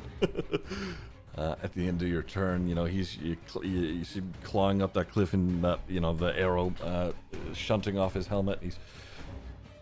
He looks up at you. Oh, look who it is, the little trumpet girl who could. Why you acted brave now? You tucked tail and ran at the castle, just like you tucked tail and ran from home. I want you to know I tracked down that little fox. Okay, Fimble, you're up. That's crazy. We let him live and he gonna talk shit. That's crazy. Fimble's gonna call back to that guy. Are you the guy whose kneecaps I broke? Sure, he's like kind of like peeking over the wall. That's what I thought, pussy boy. Without skipping a beat, it's gonna turn to Jinmora and chuck a trident at her. Oh, who's invisible? Omar is right in front. Yeah, invisible. Oh, you're right. I forgot. Oh, somebody's gonna go invisible. Yeah. That's right. 1, 2, 4, 5, 6, 7, 8, 9. All right. Yeah. Roll a d12. Well. Oh, good. No. The owlbear turns invisible. Oh shit. Oh shit. Oh god, no. Oh shit. Oh no. Hold on a second. God, no. Hold on, this is bad. This is terrible. That was the worst one. Oh. Oh no. I'm still frightened, right, Ziggy? You are indeed frightened. Yes. Well, let me double check really quick. Do you get to save or anything? It's at the end of your turn. I am the where you one get to frightened at the end of my turn. You can save again at the end of your turn. Oh shit. Okay, and I Yeah. can't move when I'm frightened, right? You can't move willingly towards the target that scared you. Oh, I can move away from him. You Okay, can move away from them, yes. I'm gonna chuck a trident at her. Okay. Yeet. Oh, do I have disadvantage on that? It's I rolled a 15 anyway. That's a miss. So she, All right, javelin. holds that shield up, yeah. Do I roll this with disadvantage? Because I'm frightened against her, or because it's highlighting disadvantage for me? I think because I'm frightened. I hold on, let me see. Creature has disadvantage on ability checks and attack rolls while the source of its fear within line of sight. So yes. It is with disadvantage. Hmm. Again, she's holding that shield up, managing to block both the javelin and the trident itself. Someone's gonna look very annoyed. Damn it. And I guess then wisdom save now. Yes, wisdom saving throw. Not a hard one. Just got to beat a 13. Oh my god. All right. Okay. All right. Well, I'm. Did you want to make movement at all, or? Nope, because I want to go closer to her. Actually, I guess I can move this way. This is not closer to her, right? Yeah, you're fine there. I'm going over here. Hey, bless. All right. In which case, it's this little guy's turn. I mean, he's nothing but a grunt, so he's running as fast as he can. He's going to pull a little crossbow, a little hand crossbow from under his cloak, and he's going to look up at you, Acton. He's going to fire a little crossbow.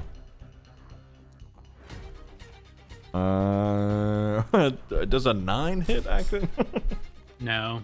All right, so he fires it and it hits the bottom of the wagon, but you see a little arrow like pop up through the bottom, floorboard of the wagon, sort of right under your feet. Okay, Owlbear's turn. Oh god. I've never been so happy to be invisible. Oh my god. I am terrified. Okay. Ooh, fun. Yeah, that's about right. No, stop. You all hear just like thudding, just like a lot of like loud, like thunderous running in your direction. Fuckers have But so much movement. Oh no. yes, they do. But it gets loud for a moment, almost like it's right in front of you, but the sound continues beyond you, towards the church. Wait, Ah. Yeah. Okay. Oh, that's so fun. All right. No, stop that. oh, it's I gonna don't like climb the that. church. It's gonna climb the church and jump on. No. Okay. When you say towards the We're gonna church, do get you mean the door that's crushing open to flight. the right? Fuck. Like The this area or this side? that I yeah think like yeah. yeah. All right. Climb and cry out. Okay, it is Shepherd Varric's turn. He's gonna crawl over that wall, run in this direction. He again still staring up at you, Medley.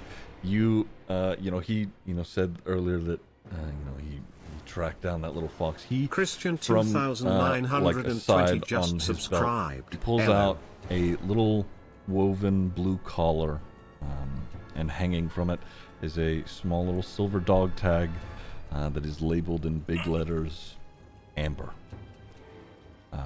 Bro. You can remember from all that time ago etching it into a thin little piece of metal. And, he looks up at you and the rest of you and he goes, "You're right. You should have killed me. You should have killed all of us." And then he whistles, and from out in the forest, you can hear some rustling, and a group of goblin soldiers come running up on the cliffside here. Fimble's gonna Let's call have back to fireball. him. Fimble's gonna call back to him and be like, "You think is that supposed to scare us? And he, You saw what we did to the ones at the front of the gate, right?" he's he's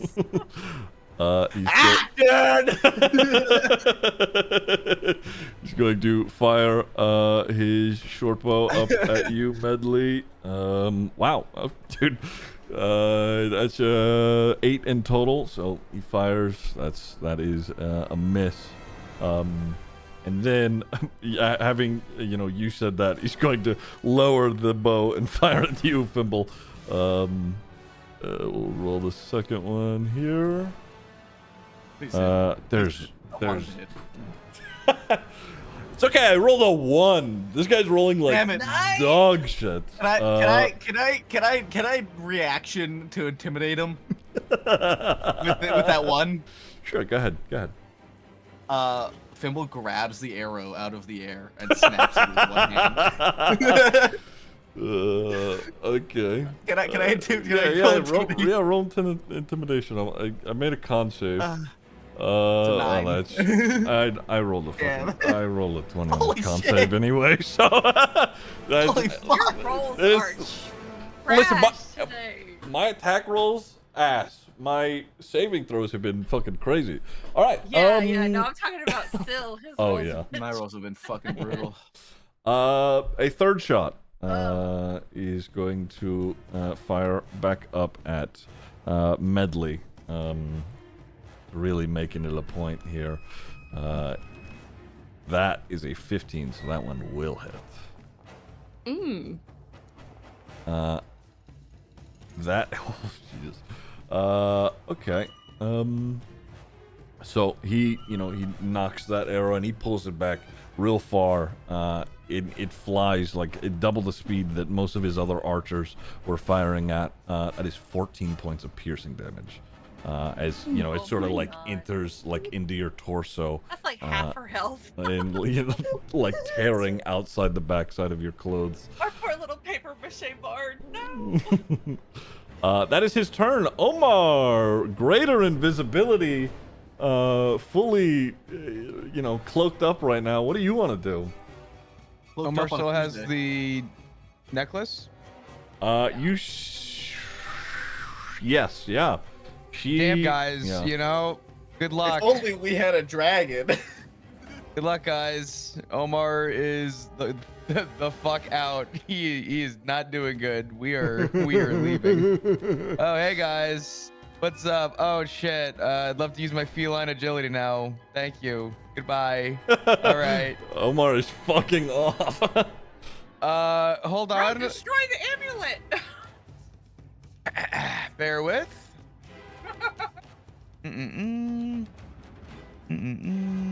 Where's the other archer? Over here? Where are you looking at? The archers are here, and one's in the river, fucking being washed away. Okay. Yeah. Does the amulet look like there's a weak spot on it? Give me either investigation or arcana, just having a look at it. Yeah. Now, how do we know this thing isn't just gonna fucking blow up? Well, They probably will. Let's be honest. are you kidding me? Okay, thank God. Oh, yeah. I thought that landed on a 7. As far as points of weakness go, there is a small, like, crack sort of at the bottom left corner, but for the most part, it is intact. So what it's made of is actually a similar gemstone on the quarterstaff of Vernhale, but instead it is bound in like a silver metal casing. It can, I mean, it seems like it's a gemstone. You've seen, you've broken gemstones yourself before, either just haphazardly stepping on them or something of the sort. If you were to use something blunt, you could probably shatter this. Yeah, why not? Would you want an unarmed strike? Or do you want me to use... What do you think? How are you destroying it? And I'll tell you what you can do for it. I'll tell you how you die. Yeah, pretty much. You guys are just gonna hear a little in the background. It's just gonna be Omar. You just see fucking hair everywhere. I'm gonna say, God, Omar's so small. I was gonna joke around and say stepping on it, but I think Omar's just gonna try and. Ooh, you know what? I think Omar's gonna try and take his claw, and I think he's gonna try and poke into it to try and get it to shatter. Okay, like forcefully, like trying to like split the gemstone apart. Okay. Like put it on the ground up against something like a rock or whatever, something hard, and then trying to literally like press into it. Okay. Give me unarmed. You want me to do unarmed or cat claw strike? Oh, cat claws works actually. No, you're right. You're right. Yeah. Okay. I forget. Don't forget to do it with advantage because you're invisible. Mm-hmm. Would that have mattered? The attack roll doesn't matter. It's mostly damage. Okay. Yeah. He gets How do sneak I- attack, right? Because he would have had advantage. Yeah, sure. Yeah, you can apply sneak attack damage. Technically. Okay. So, bear with. I do a normal attack and then I do my 4d6. Yes. Okay. We'll do that and then we'll do.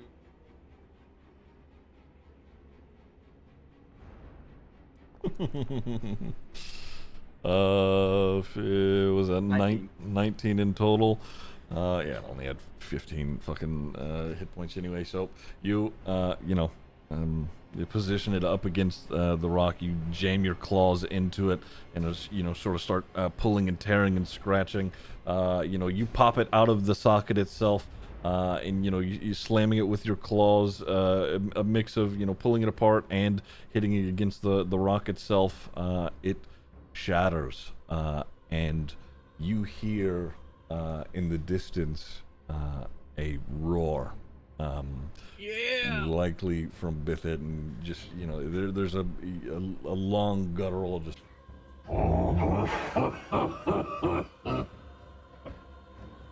Okay. That was kind of concerning. Is that We your did that. Is that your turn?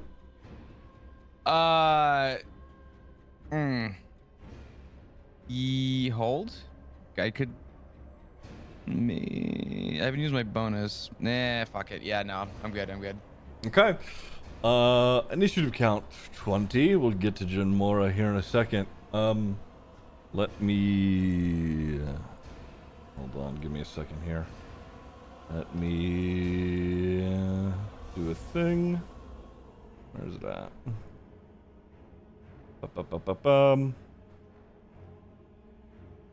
Okay. Perfect. All right.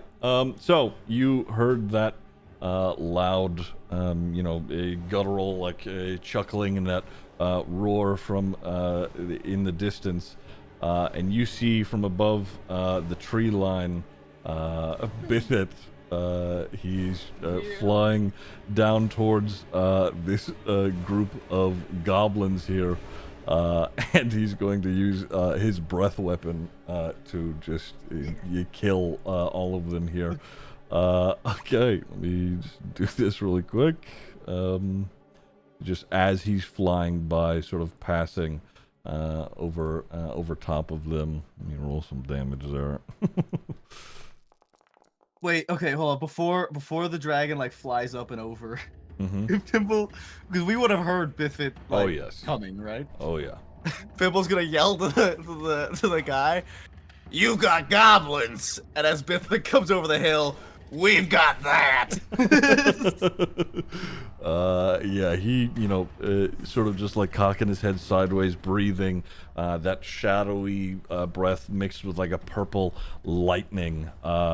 You see his jaw fully unhinges, and that smoke violently just pours out of his mouth, sort of engulfing them.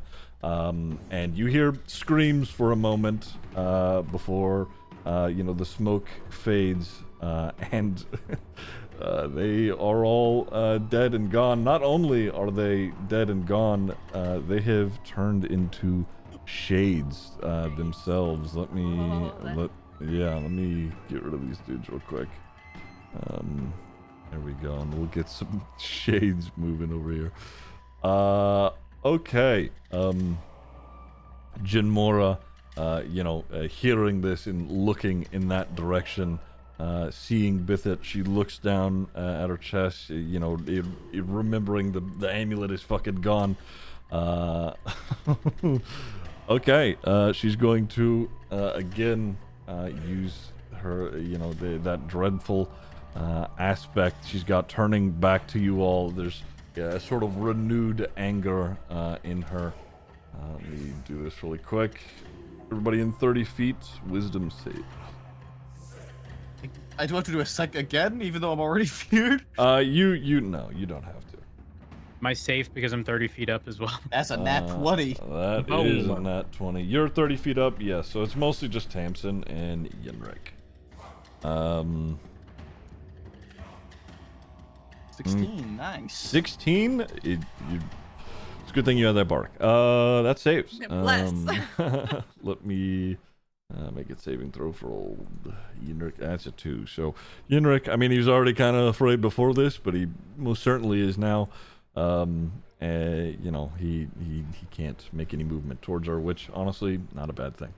Okay. And she's going to,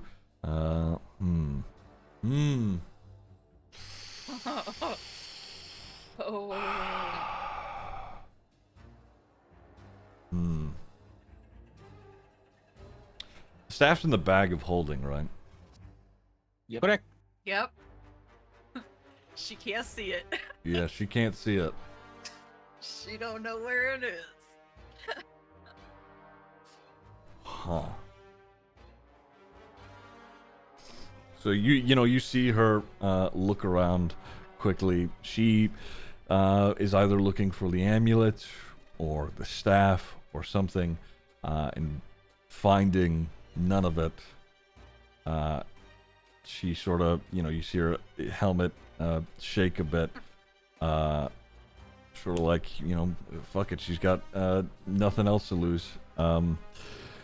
She's gonna commit to what she's been doing thus far, because frankly, she realizes that this is now a losing fight, and there's only one way to really hurt everybody here. That's crazy. Should I get a swipe? Yeah. She's going to make an attack roll on Yenrik. You have shield. You have shield. Yeah, my protection. For protection. Okay. It's a disadvantage. It's a dis- That's a disadvantage. Okay. Yeah. Let me re-roll that then. Disadvantage. Okay. Her first hammer, her hammer's, coming down, and she, runs to your side. You move your shield in the way, and you stop the first hammer strike. She, bats your shield away with, with her other hand, with her shield rather. She's making the next one. Is roll that one. Roll one. yeah, only one, right? Attack. Well, hold on. I want to make sure. Can use to impose disadvantage on the attack roll. Okay, yeah. She gets 3 attacks normally. So, okay. So the first one misses. Second one hits.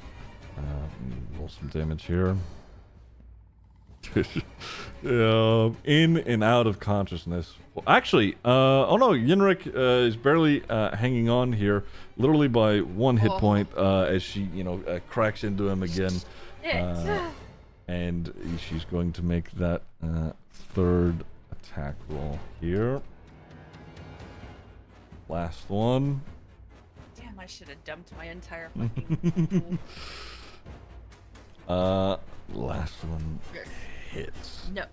No! Damn it, no! Not it again! She's going to hold on. How's this work?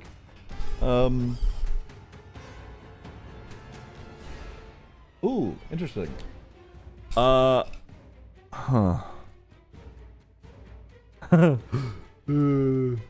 Okay. Stop All right. Oh, this is great. So she has an ability called Smite herself, and the target of her choosing, or when she hits them, has to make a con saving throw or take one of the effects of her choice. Either she blinds them as she strikes them, or they are shoved 15 feet and knocked prone. So, as she hits him for this last time, knocking him unconscious, I'm going to make a con save throw on his part. Okay.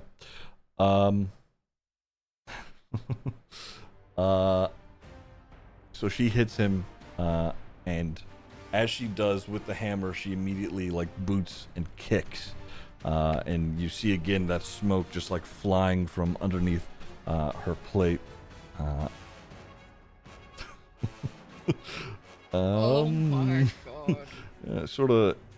Hold on, I'm trying to get it in the proper direction here. Yeah, there we go. At 15 feet in this direction. And she just booted fucking Yenrik off the cliff. she's booting Yenrik, or rather, it may just be up into these piked barricades here. Actually, yeah, I didn't. Hold on, let me take the map into account here. Okay. So he's unconscious. Let me put him back down here. And impaled. Okay. That will make another saving throw on his part quickly. Death save. I hate that. The sounds that you make. Oh. That is a 3. God. Zargo. I don't fucking know. I need to get rid of a spell slot for feather for it. She's not attacking with like a magic weapon or anything we know of. Her hammer appears to be necrotic in nature. I mean, Omar certainly felt it, and you've seen her, you know, as she's striking with it. Yeah. But it may just be her sort of innately, Yeah. but who knows? Like a dark paladin. But... Yes, yeah. Exactly. It's similar how, you know, Tamsa's maces are blessed with magic, you know, hers are, you know, with necrotic. Okay. I can't do anything again, Rick. What I will do is I use my bonus action on Thimble to give him a little bardic inspiration, help him out with you know, being a scaredy cat. Boy Thimble. And then I will use my action to. We got the big hitters here. I'm gonna use. I'm gonna move. She's not. If I'm in a run away, can she pass through spaces, or does she have to go around? What do you mean exactly? Like, if I was here and I did Dissonant Whispers, would she run between the two of them, or would she go around the side? I would imagine she would just do her best to, you know, run in that straight line. So she would probably run past. I got my attack of opportunity on her. When? When she went past me to get to Yenrik. She's still in your. Yeah, she started here, ended up here. She's still in your range, so she never left. Oh, okay. Yeah. Never mind. Yeah. Okay, I will. I'm just gonna do Dissonant Whispers and hope we get some damage. Okay. I'll do it at 2nd level.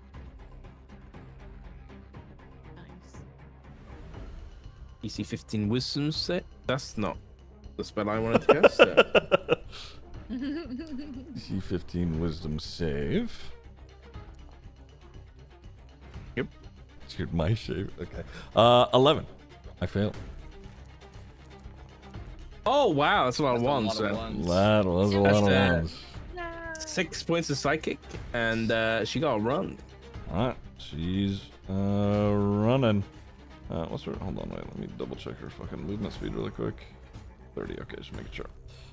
Memer. She runs in this direction, sort of hopping over the wall. Tamsin, Fimble, you get to make now opportunity I get to hit her. attacks. Yeah. Yeah, right. I swing, and I swing.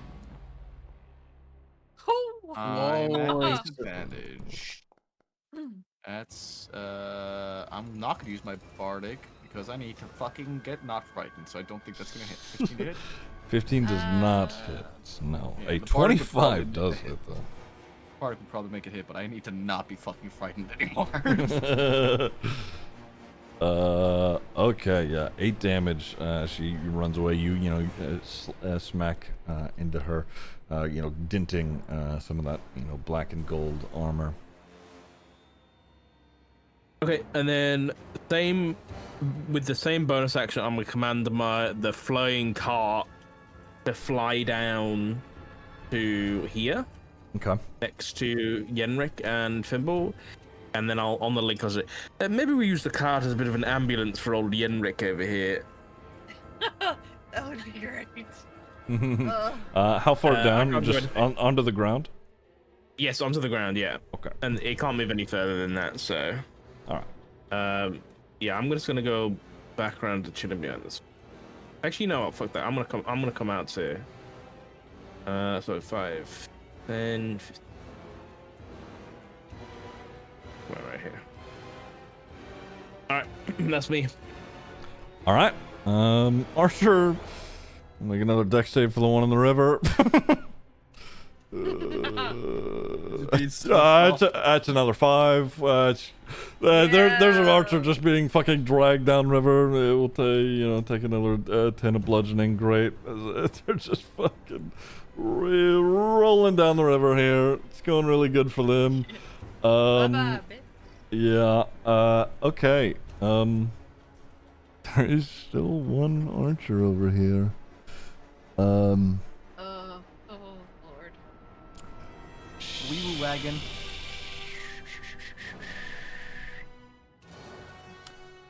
The archer, sort of realizing what's happening, seeing the dragon, she, looks over towards Shepherd, Shepherd Varric, and she's, "Boss, what do we do?" And him is sort of doing his best to make his way down the bridge. He shouts out, just, "Help Jin Mora!" And she turns back. Just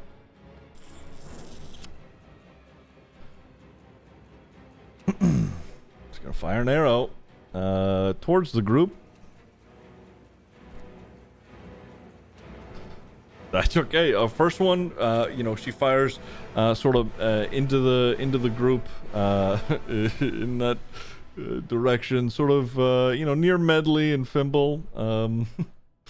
That first one's a miss though. Sort of flies through. Second one, sort of seeing what has been happening, she fires it towards Yenrik. That's disrespectful. That's a 13 to hit. Oh.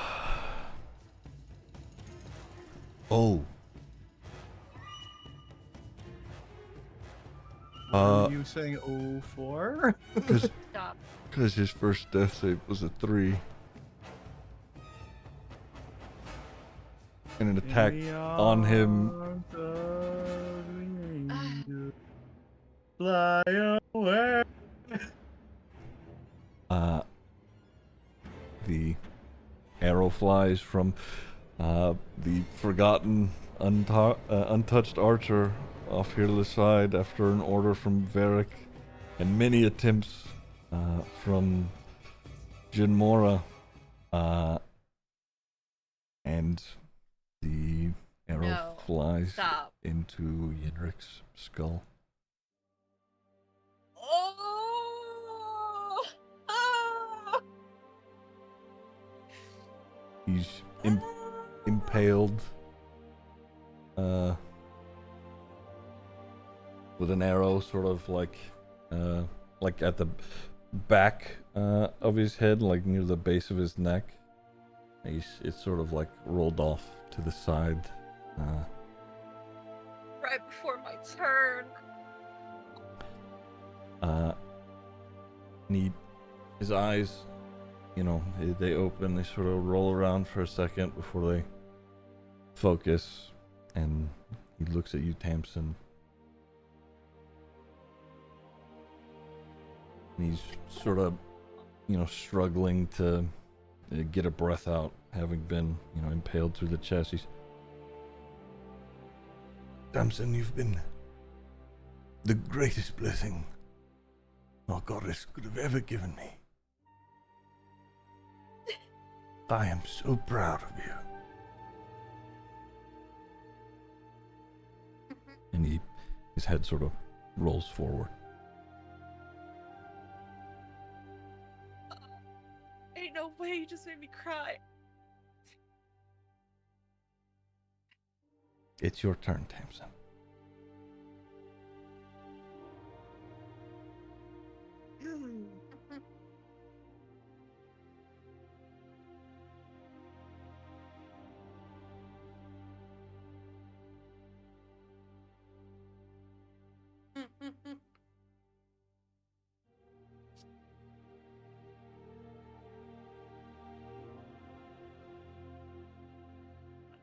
Oh.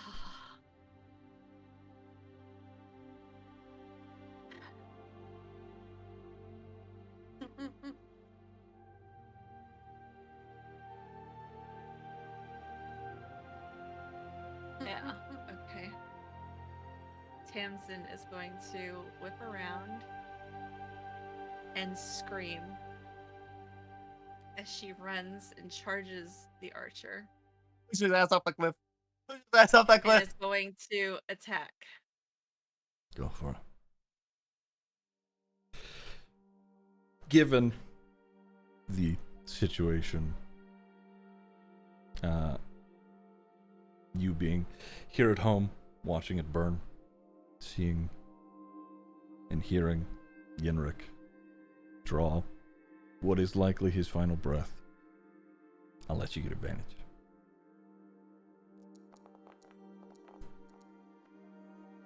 Yeah, that'll do it.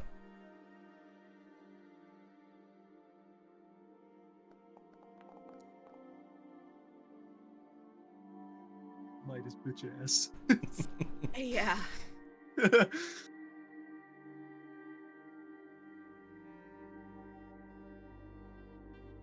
You roll some smite damage, yeah? Yeah.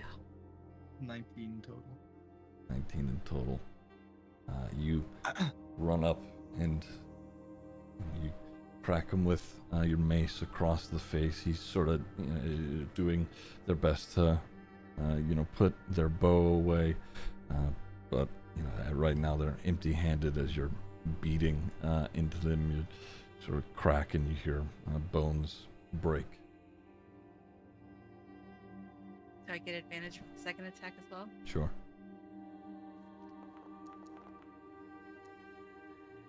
Yeah, that hits.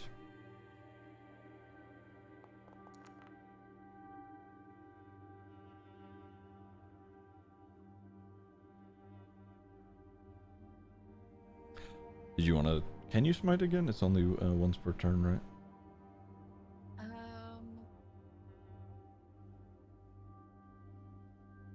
It doesn't say anything. I think you can It's smite just- multiple times. I think It's I not can, considered a yeah. spell, right? It just takes a spell slot.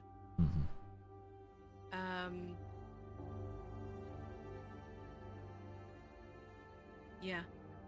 She's too angry. Okay. So another 11. 11. Okay.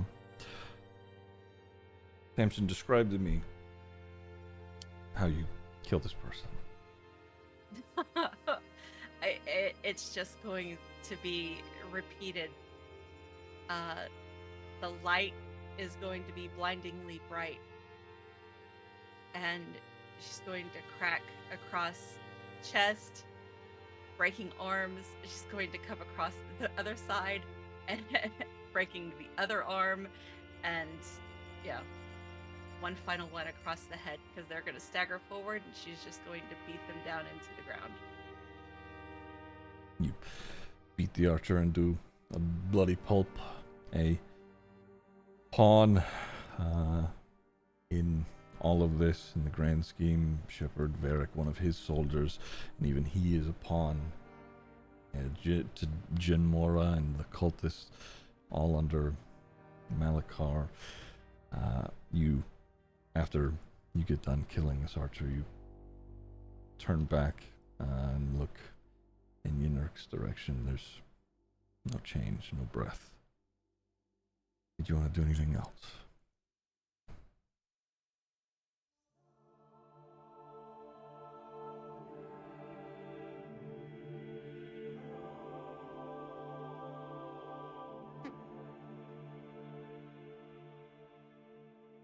I don't think there's anything else I can do.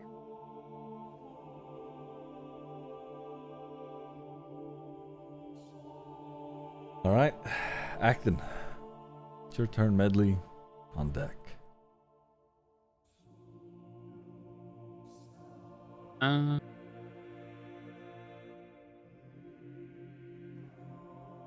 Okay, so I question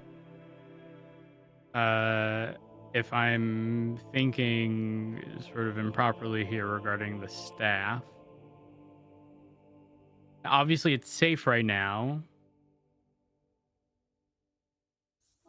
But is it... It's got an ability, right? Mm-hmm. I don't have the staff on Acton, but I'm just saying, is this a situation in which you want to seal the soul of a creature, aka Ooh. the dead man over here? I don't know. Welcome. Think of the 70 months. I appreciate it. There's Thank a you. very Icon big underscore risk if we Stratus do it. 84 Thank you. just subscribed. Like a very big risk.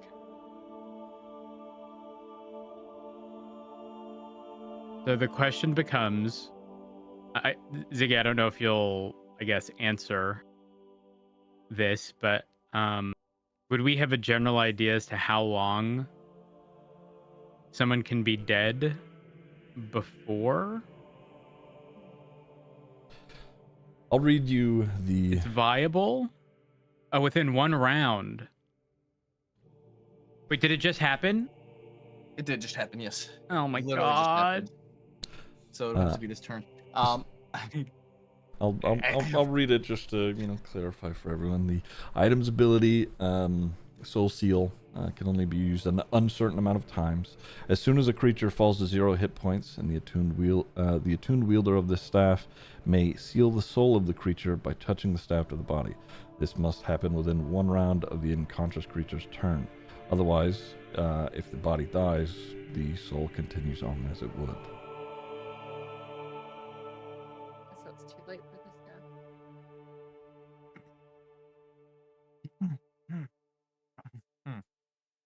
now.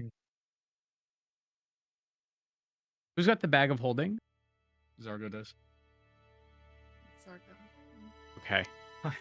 I think you and me are thinking the same thing, Kirby.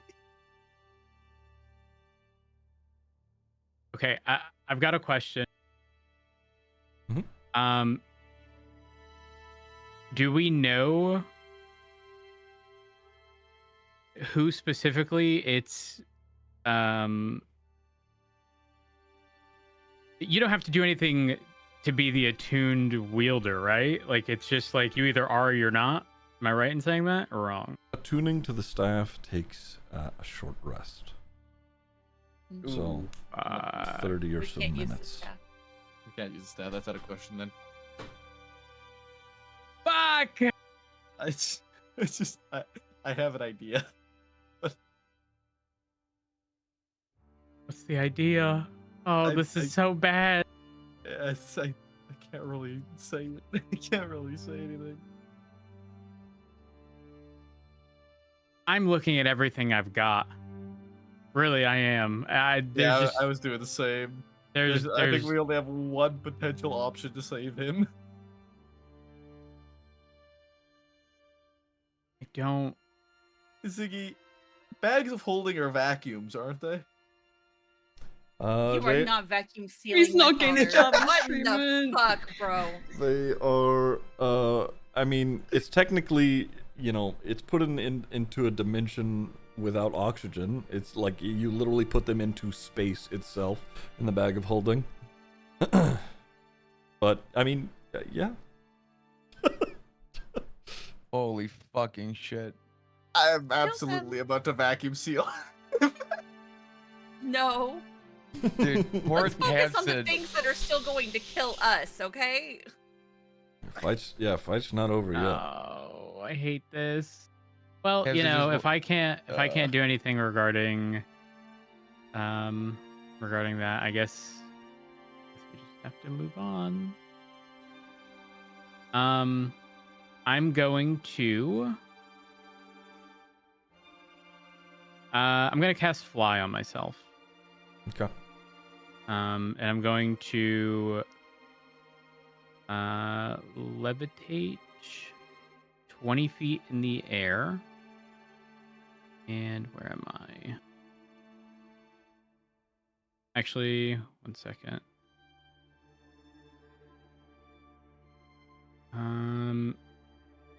Okay, so I'm going to levitate 20 feet from here. Mm-hmm. But that puts me... How big is the drop over here? Over there? It's like well, if you're going 20 feet in the air, it's like 45-foot drop. Okay. If you're talking about just the cliffside itself, it's like 25 feet up. 25 feet? Yeah. Perfect.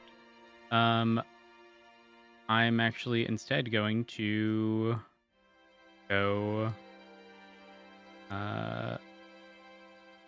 35 feet over here. So I'd be 45 feet in the air here, correct? Yes. Okay. That'll be the end of my turn. All right. Medley. Okay, the owlbear's invisible, right?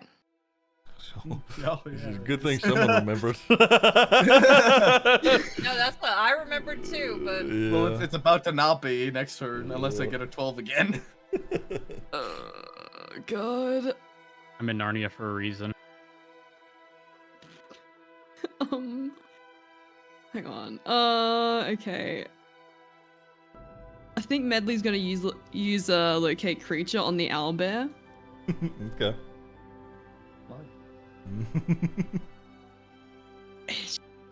Gonna relay wherever the fuck it is right now. Locating the creature, the owlbear is on top of the church's roof, Oh, no. sort of Oh no! perched and looking downwards.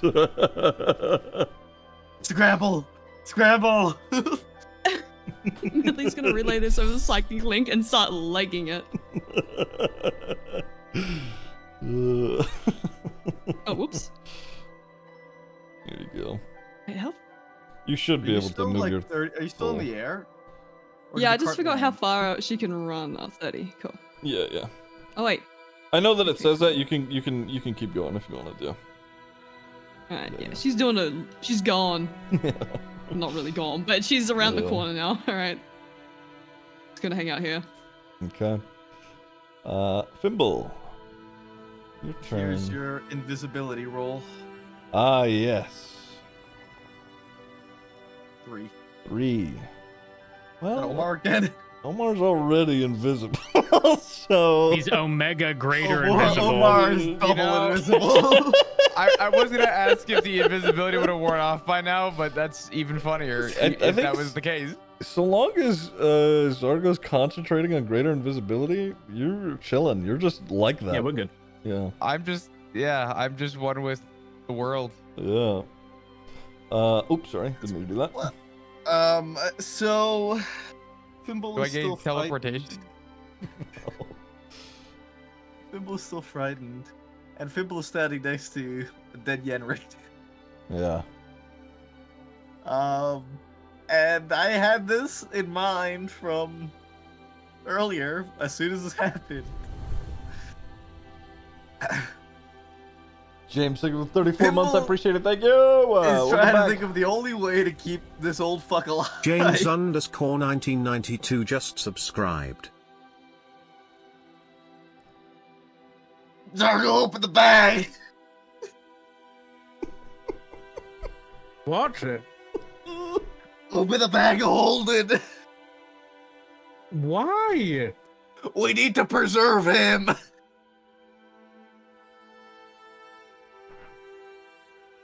I don't think putting him in here is going to do any good. We gotta try. I'm not opening the bag for reasons. Thank you.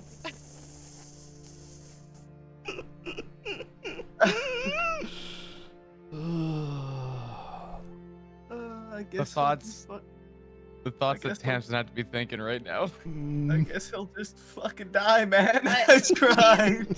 He's already dead. What you mean? All of his death saving throws are gone. He's dead. He's gone. There's no saving him. There are options. There absolutely We ain't got no are. revivify. We don't. Maybe someone in the city does. Well, we have to survive this fight, so. Oh well. You guys made your choice. Fibble's throwing an axe at this fucking bitch, just pissing him off, and I'm still scared. Go for it. Fuck! Damn! It wasn't Holy. a disadvantage. It's a 16. It still hits. It hits. It does still hit. Yeah. Fuck you. 10 damage. 10 damage. I mean, surprisingly impressive. It finds purchase in like a gap in her armor and slams into her, and you hear rear bags. I'll do it again. I got 2 of these. 16 to hit. After the first one hits, she puts her shield up in front of her. No dice.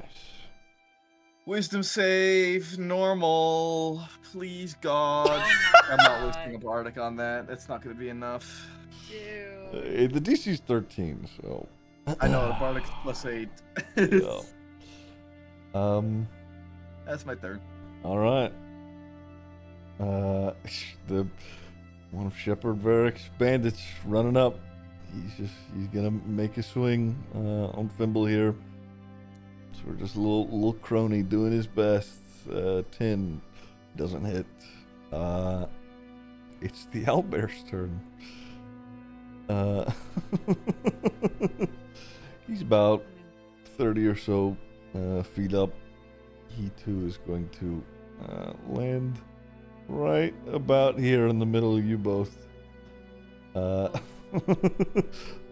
you please both make dexterity saving throws? I get advantage on that. Yeah. Oh, that was actually funny. Stop. Fuck, dude. Advantage rolls the same thing. Jesus. Let me hold on. We'll see here. Yep, that's about right. Okay. Oh, All right. Let no. me roll some damage from up there. Hold on. Let me.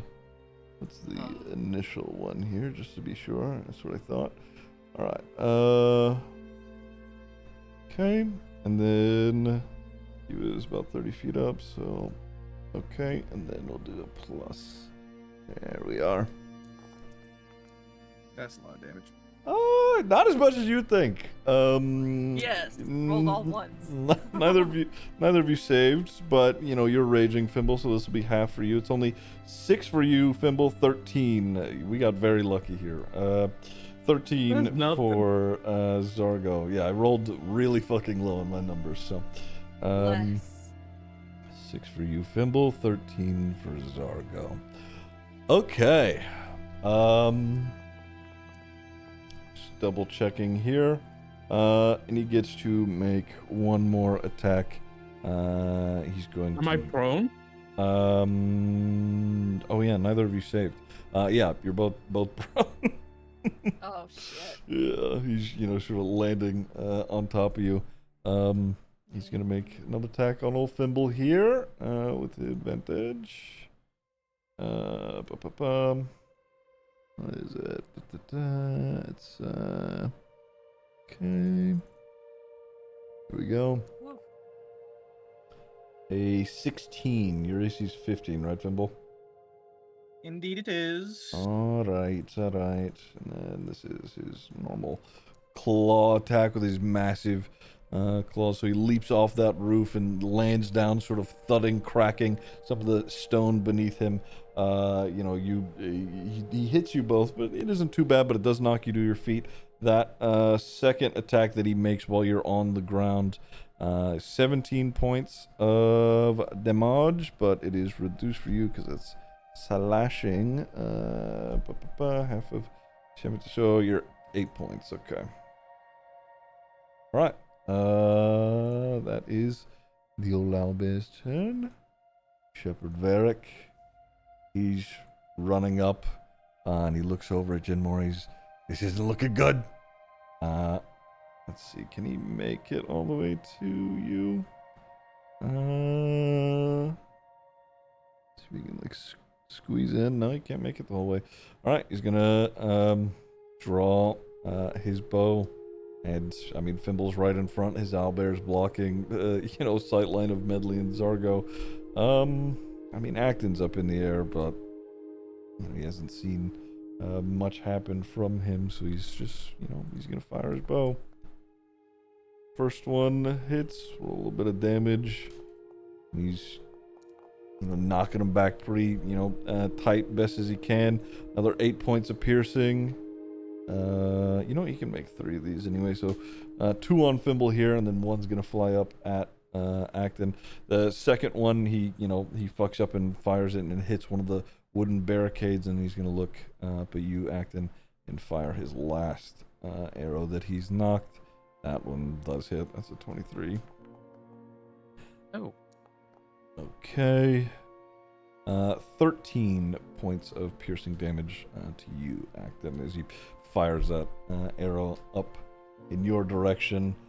Which one was this? This is him. Let me ping him. There we go. Am I blind? It's the one to the the Got second a fiery circle left. around him right now. Yeah. Oh, okay. It should be highlighting him. That's his turn. He's sort of looking a little desperate himself, realizing that the fight isn't exactly going his way.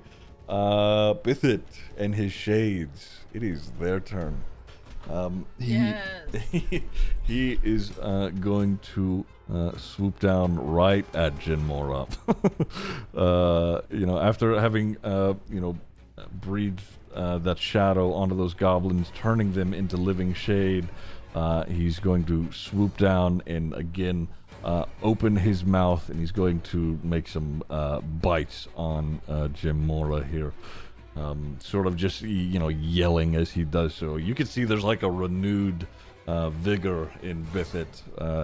He's taking pleasure in what he is doing. Okay. Oops. Let me do that. Let me roll an attack here.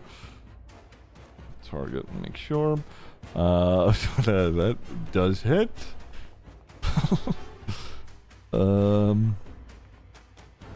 Okay, so Bithit does 23 points of piercing damage to Jinmore. He's sort of crushing that armor beneath his jaws. He sort of, scoots on the ground, sort of like gripping onto the ledge itself. He's going to grab onto her with one of his massive talons. He roll a little bit more damage. Okay, that hits. Another 13 points of damage. Okay, and then his other hand coming in. He's really just like grabbing onto her and like biting all over her armor as best as possible. Let me roll the attack. Whoops. She manages to get a shield up a little bit so that second talon doesn't, pierce into her armor. I mean, he hasn't killed her yet, but Bithit is tearing Jinmore apart. This is a much different dragon than you saw on the boat. He has the intention of killing her at this point. She is looking much, much worse for wear. Omar, invisible and having destroyed the amulet, you have given Bithit permission to attack his captors. He's created a small squad of living shades that are I need to move them forward a little bit. They'll have to be moving over the fence line. They can only make their movement as it stands right now anyway. But they are making their way, following him. What do you want to do? Still invisible? You are, yeah, yes. Yeah, okay. Actually, wait. When Zorgo, you took damage on the concentration, nope. So you'd have to make I did a concentration check. Oh, and did I you? Did you? switched Okay, to- okay. All right, perfect. Yeah, Yeah, you're still invisible then. Okay, cool. Omar's gonna kind of move his way back up a little bit now that things have kind of chilled. Mm-hmm. Gonna use feel and agility. Get a little closer here. Sure. And we're going for Psychic Blade. Go for it. With advantage, targeted. 'cause you're invisible. Yep. Yep. With advantage.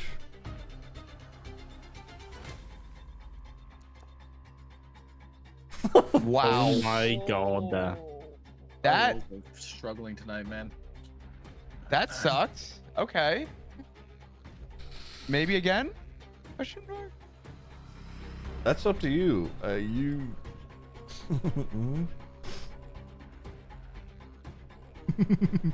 Do I get advantage again? You're invisible. All your attack rolls have advantage. Cool. Thank God. That one hits. Yeah. Do I get sneak attack on top of that or no? Bithit, one, you're invisible. Two, Bithit is, tearing her to shreds right now. So yes, you would get sneak attack damage.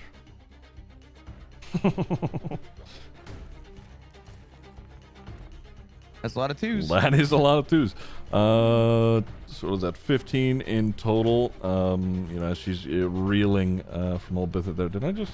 Okay, I'm making sure I didn't apply that to anybody. Okay, 15 in total. Yeah, she is. Between the dragon holding her and you, throwing mind knives into her, she's not doing so great. She's still on her feet. You can hear her yelling from inside her helmet. Just, oh, you want to do anything else? Yep, I want to leave. Man, yeah, Omar is not doing great. He's near death. Yep. Okay, yeah. Yep. Even invisible, you're like, no, I don't want to be near anything. Yep. I don't even want the wind near me. All right, Jin Mora's turn. There is no running for her anymore. She's done. The only real damage that she can do now, having her dragon robbed from her, she's just going to. You know what? She's going to turn to Bithit sort of like wrestling between his claws. She's going to take a step back, look at him, hold out a hand, and she doesn't have very many spells, but she's got a couple. She's going to cast Command and tell Bithit to grovel. Let's see if it works. DC 13 Wisdom save for big old Bithit. That is a 16. So he sort of, yeah, he's like, you can see, dragons' mouths are, sort of arced upward a bit anyway, but it is very obvious that he is smiling with all his teeth.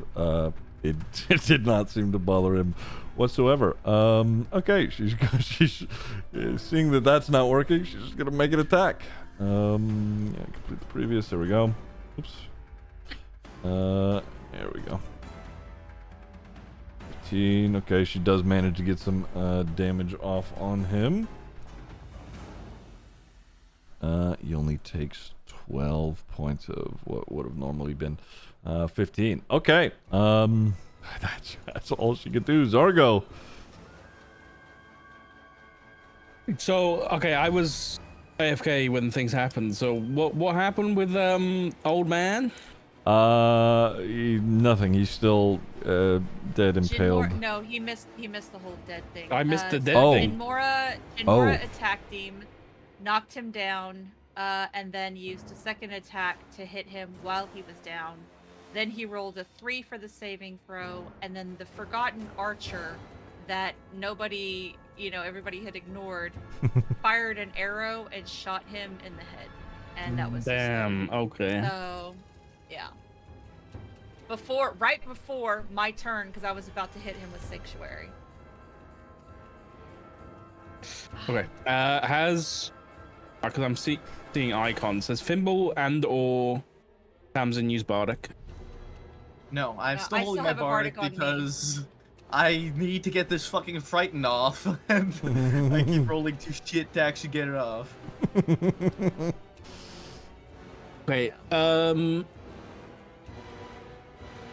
Question, DM. Can I?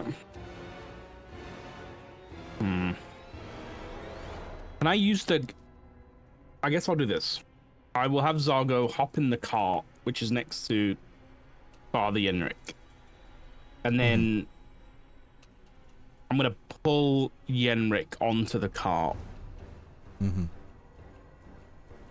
Okay. And if I fly away with the bonus action I just did, what I'm gonna do, that's. Can I assume that the actually it doesn't really matter. Yeah, I'm just gonna use a bonus action to inspire.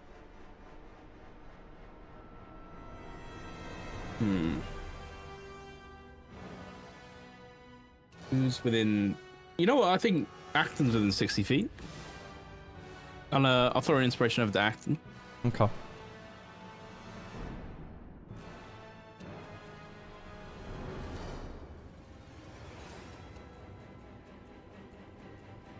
My last one, don't waste it. How does it work? Okay, Listen, this is the first time anyone's ever used it on me, okay? For attack rolls or saving throws, you can roll a d8 to add to the roll if you feel it's not good enough. Oh. Yep. Yeah. So if you roll and it's like right on the border, you can use your Bardic and it'll do an extra roll. Yeah. Got it. Okay. There's additional bonuses, but that'll, Sock will tell you what those are when it happens. All right, Dargo, what are we doing? Yeah, I'll do a Bardic and I'll say, Action, you can't run away from this fight.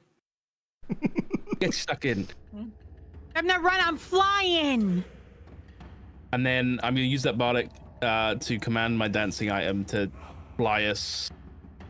I guess I can tell it to do an action as well, the dash. So we're going to go 30 feet and an action, and we're dashing back the way we came towards the forest. I see, so you're moving like here-ish and then getting up on the wagon and you fucking off. Okay. All right. Yeah, we're fucking up. All right, let me And move you both. There we go. Get around here-ish. how's Tamsin looking at the minute? How is Tamsin looking? Well, the archer that finished the job, she just absolutely pummeled over and over and over again. Yeah, she beat a woman archer into the dirt to a bloody pulp. Yeah. Damage-wise, I'm not that badly hurt, but I am seething with a rage, and like it's a borderline hysteria.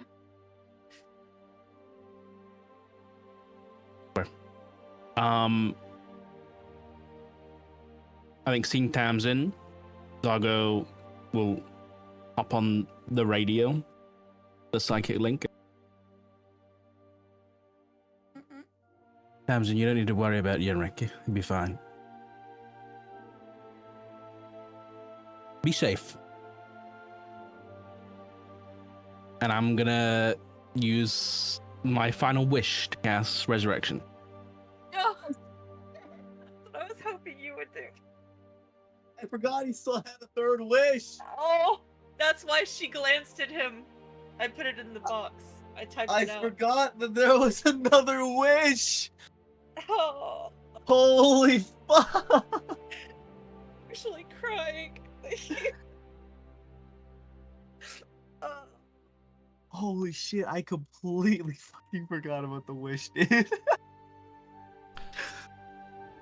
So, Zargo, tell me what this looks like. While you're floating, running away in a wagon, dashing away with Tamsin's father. I think the wish is whispered under his breath, not said on the link or anything like that.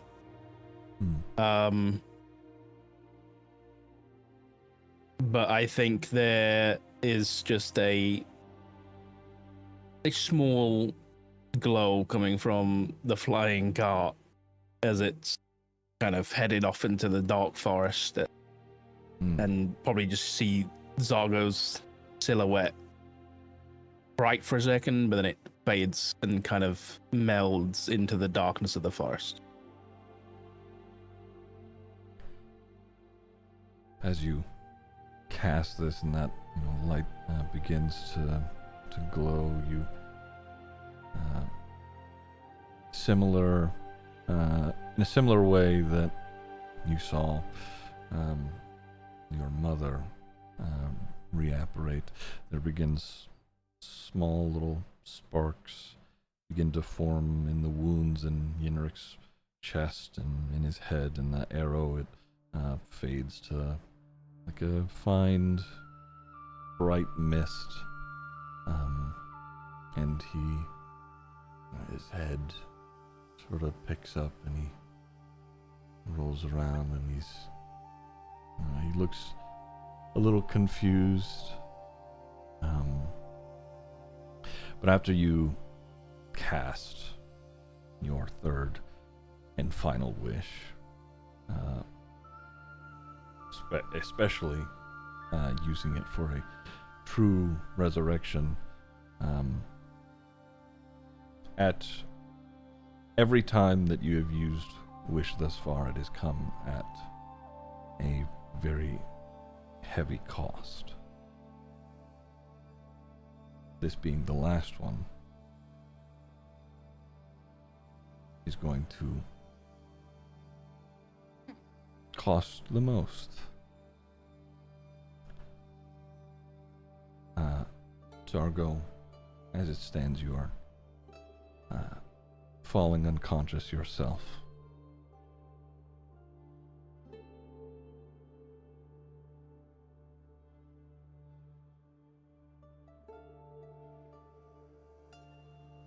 The archer, the one that got away, is floating downriver and out of combat. Tamsin, it's your turn. Okay.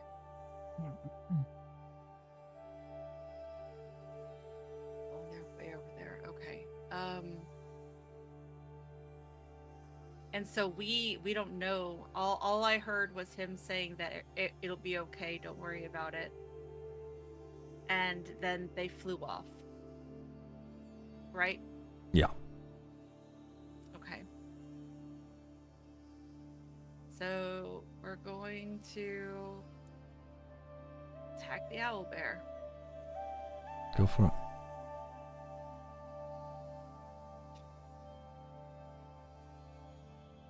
Oh my god, this is so heavy. Ugh. I'm sorry.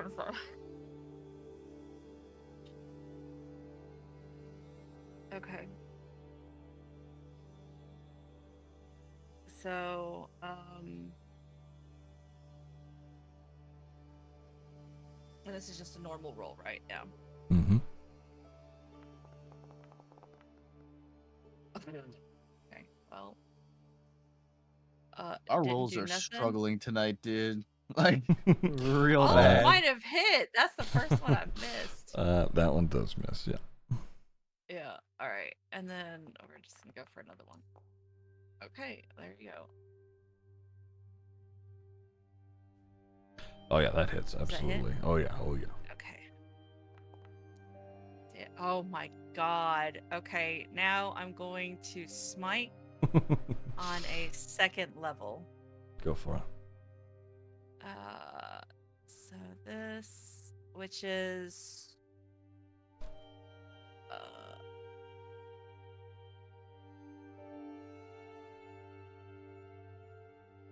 so I'm gonna do this, and then it's an extra D8 since it's a second level. Yes.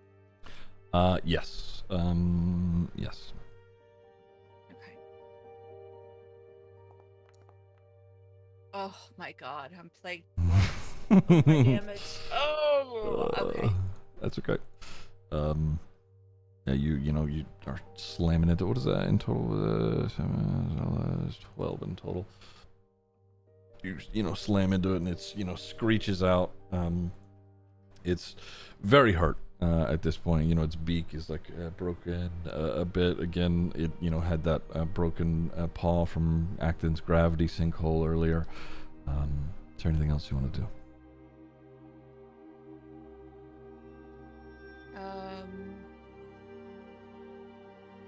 How is Thimble looking? It's fine. Okay.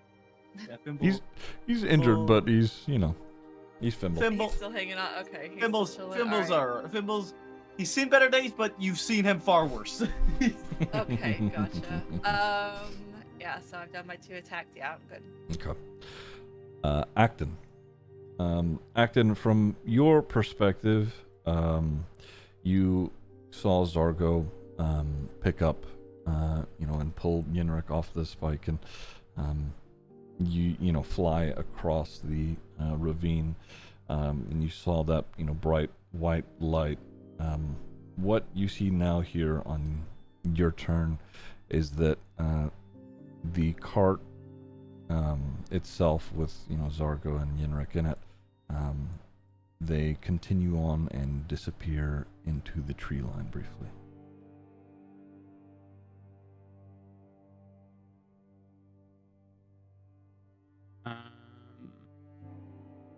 So is my vision obstructed based on this wall that's here? I know you said tree line, but it's cut off perfectly at those walls. Oh, that's funny. Yeah, I mean, him and Yinrik have gone into down into the trees, into the forest itself. Yeah.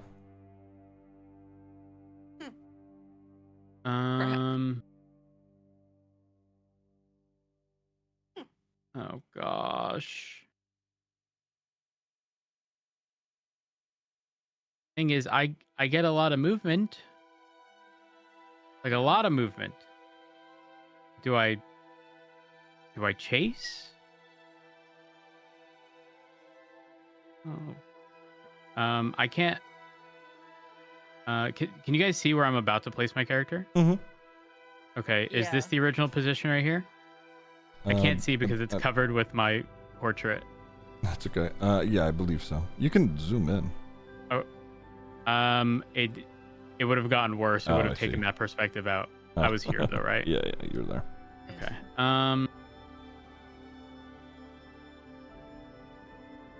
Would I have seen anything wrong as they were heading in that direction?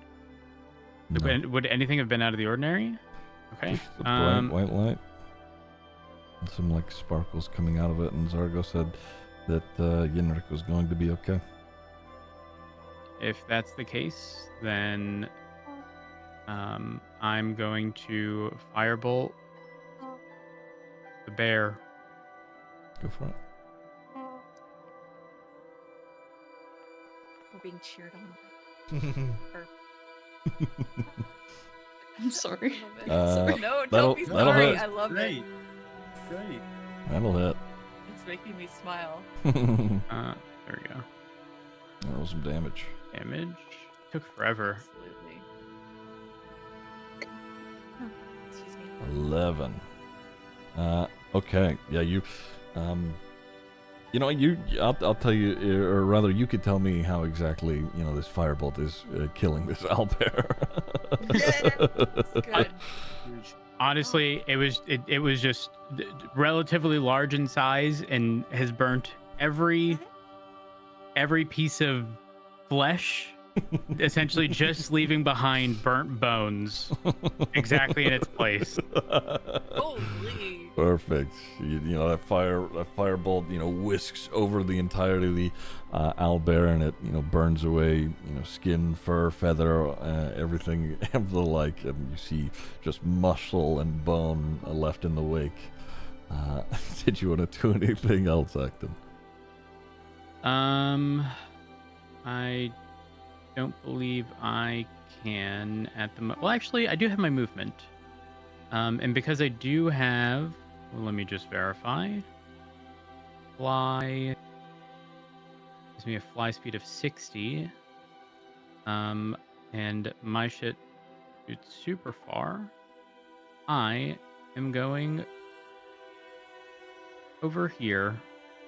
Okay. I'm sniping from Narnia.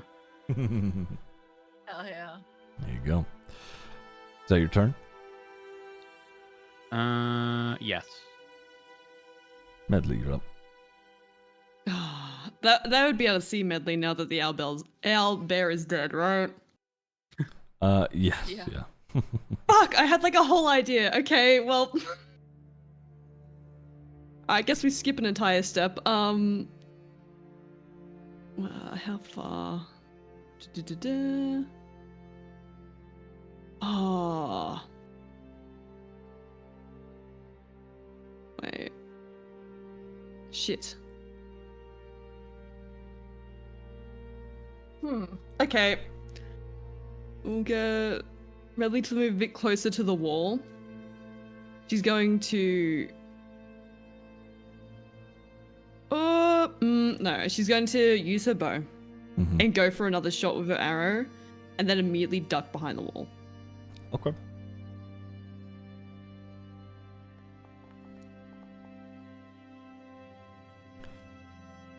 He's got an AC of 18. Oh, she's ducking behind the wall. Okay. Using it as cover. Fimble, it is your turn. Well, you can't make movement Is this towards... guy in range? He is in range.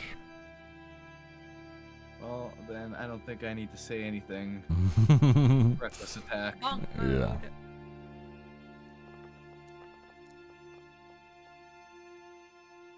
It's 19 to hit. Oh yeah, that hits.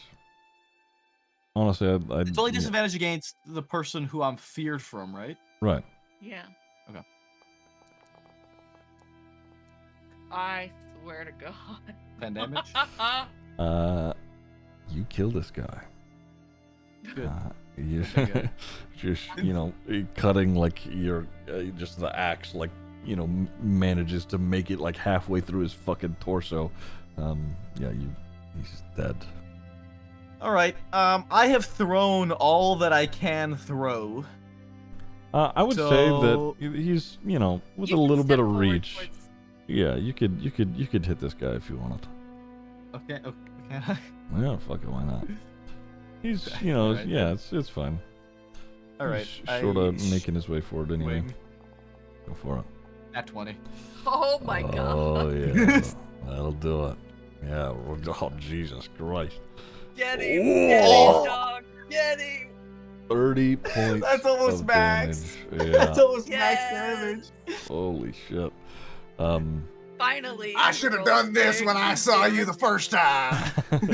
Amen, brother. So Medley, you pop up above the wall. You fire an arrow, and because he has to, dodge out of the way of your arrow, Fimble, while you fire the, your first initial arrow, he kills the first guy, and because again he's, dodging out of the way, Fimble manages to quickly swing around with his axe, and since his guard was sort of already out of position, Fimble, you slam one side of your great axe just into his midsection, sort of spilling quite a bit of his blood down out in front of you. He's still standing. He, tough and gruff, mercenary bastard, but that definitely did a fucking number to him.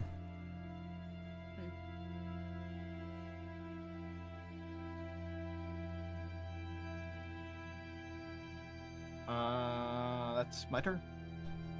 I need to roll wisdom Yes. save. Please, Please. God. Please. That is a 12 plus bardic. Yes. It was literally, I thought it landed on the 1, and then it actually landed on a 13, but I have a -1, so God, I held Yeah. that fucking bardic, and I would have been pissed. You're no longer frightened of Jinmora. Thank God, it only took 4 fucking Thank turns. God. You you know, having slammed into him, he's immediately going to do the same. He's, you know, quickly whipping around, you know, his greatsword after having put his bow away. There's no way I rolled double threes. Okay, second attack. The second one does hit. So he, you know, the first one glances off your axe, but the second one does actually, he does, you know, cut across your chest for 10 points of slashing. That's reduced. It would normally would have been 20. Let me roll the third attack here.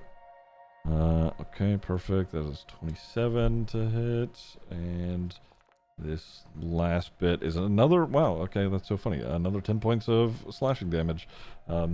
As you know, as he's sort of like cutting across your chest, he's trying to, you know, hold himself together. He's sort of, you know, grunting and screaming in pain. He has no words. It is just violence for these people at this point. They are fighting to stay alive. There is nowhere to run. They are not near home nor a citadel to protect them or anything of the sort. There's a dragon that is barreled down on top of them, who is his turn, by the way. He is going to continue to Get her. eat. He's going to well, let's see, let's make a claw attack here and we'll see how it goes. Rip her Yeah, that hits. So he grabs her with one of his claws. That's 14 points. He's like, you know, pierces inside of her her metal, and again you see, you know, it looks like he's about to bite her, but again that lower jaw comes unhinged, and he is just pouring his breath weapon directly onto her. It seeps out a bit, you know, into the surrounding area or whatever, but yeah, he's going to use that. Let me do that really quick. Where's that?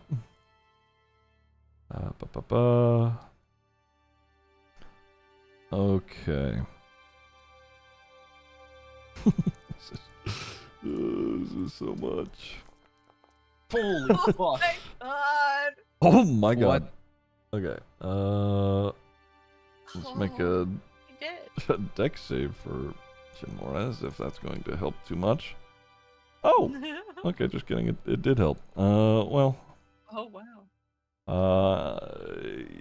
Okay. What's 70 halved? That's what, 35? 35. 35, yeah. Okay. Well, doesn't matter. Biffit, he sort of like picks Jinmora up, and you know, he unhinges his jaw and he lets that smoke pour out of his mouth, and after the smoke dissipates, you see only armor in his hand that he, you know, closes and slams shut, and just crunches the armor beneath his claws and drops it onto the ground. Jinmora, he's dead.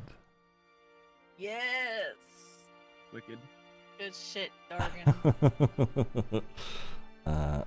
And he buffets his wings and he flies up into the air, and makes his way sort of on top of the church, perched up, and his shades start moving forward.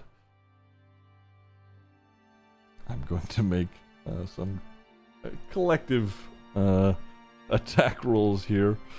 We'll use one roll to decide the rest of them. 18, exactly his AC. Oh boy. Okay. All right. So, he doesn't have any resistances to that, so that's great. 8 times, what is this? 1, 2, 3, 4, 5, 6, 7. Okay. So, after Bithit kills Jinmora, all of these shades rush forward. They're all sort of screaming themselves, and they pile on top of Shepherd Varric here. And as they pile on top of him. You see his life just being drained from his body, like his arms quickly become emaciated. His stomach, it's still bleeding, but you see like the skin begin to recede inward. They literally drained the life from him, and he falls to the ground looking like a decaying corpse almost. Nice. We're out of combat. Talk shit, get hit.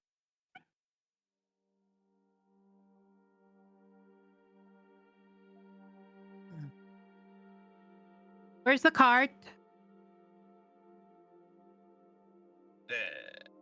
That's a good question. Tamsin's she's gonna fall to her knees and just hold her head in her hands and just start openly sobbing.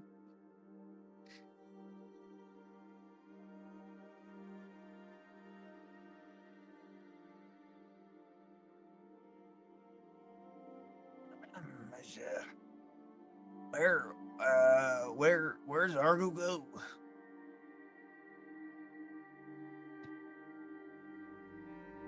I think somewhere over here. Zachin points towards the sort of tree line. Mm-hmm. To the psychic link and be like, Zargo, they're all dead. Where'd you go? Talk, is there any response from Zargo? Nope. that's concerning.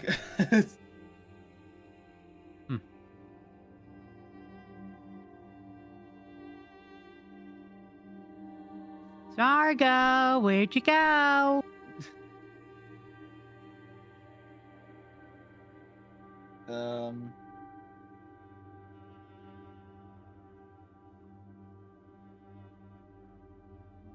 What are we doing?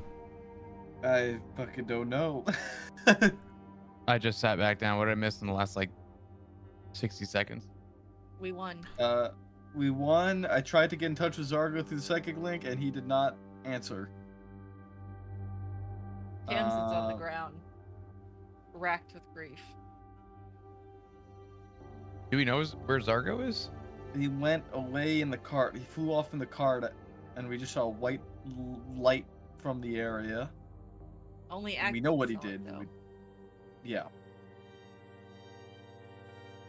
Uh-huh.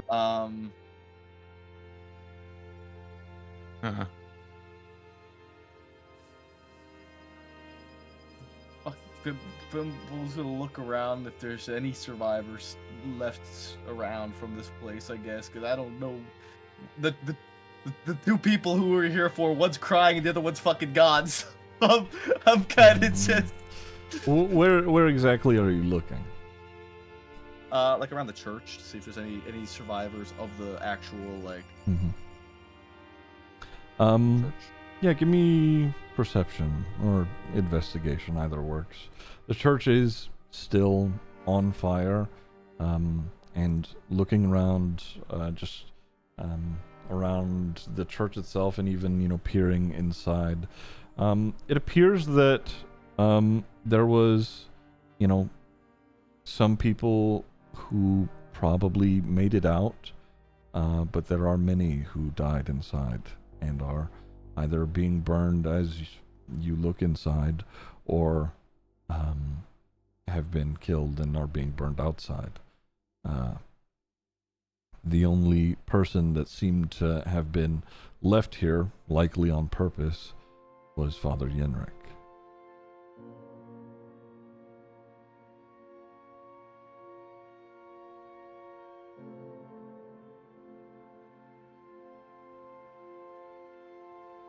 Guys, I don't know what we're supposed to do next.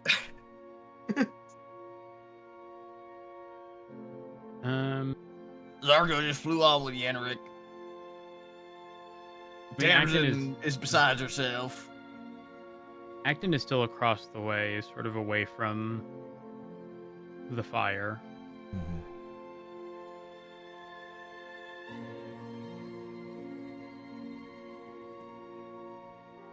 In saying that, Acton is gonna sort of continuously wander through the forest, looking about. Okay.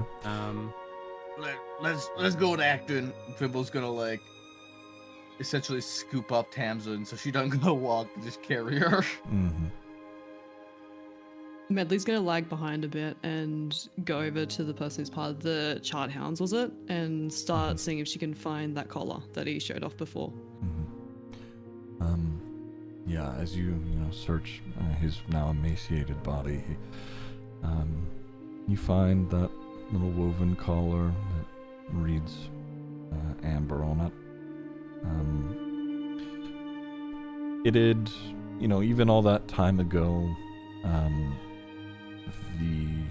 these guys being the raiders that they are, they did have beasts that they had tamed, though it was, few, but having seen them as of recently and sort of seeing them at the castle and now here at the church, it appears that they put these animals under their control quite often. There is a potential for him to have done that with Amber, but who knows what use is a fox to someone who doesn't really care about them. He likely was keeping this as a reminder, out of anger. I mean, it left him with a scar that he could never be rid of. It was likely a trophy for him.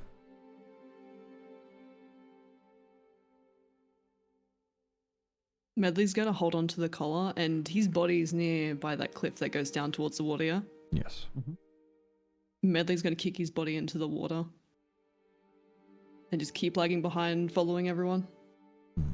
Oh, did Jinmora have anything cool on her, by the way? She had some very well-made plate armor.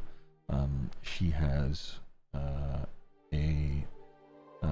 her shield is incredibly well made. It wasn't really damaged in the process of Bithit killing her. I will say her armor is it's pretty fucked up because Bithit literally crushed what remained of it in his hand.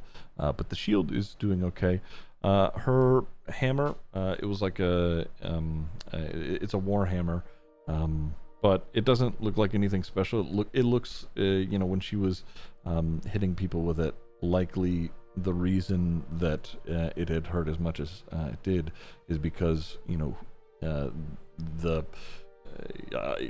can call it a blessing, I suppose, that was bestowed upon her instead of the weapon itself being magical. But the shield, it sort of glistens and looks fine, less damaged than the rest of everything else. If you were wanting to take that with you. Bimbo will take the shield, but I'm not gonna equip it or anything. Just hold on to it because I think the only person who would probably use it was Tamsin, and she probably really don't want to use that shield right now.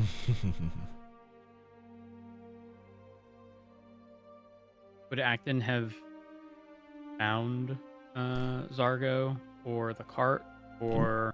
Give me perception or investigation.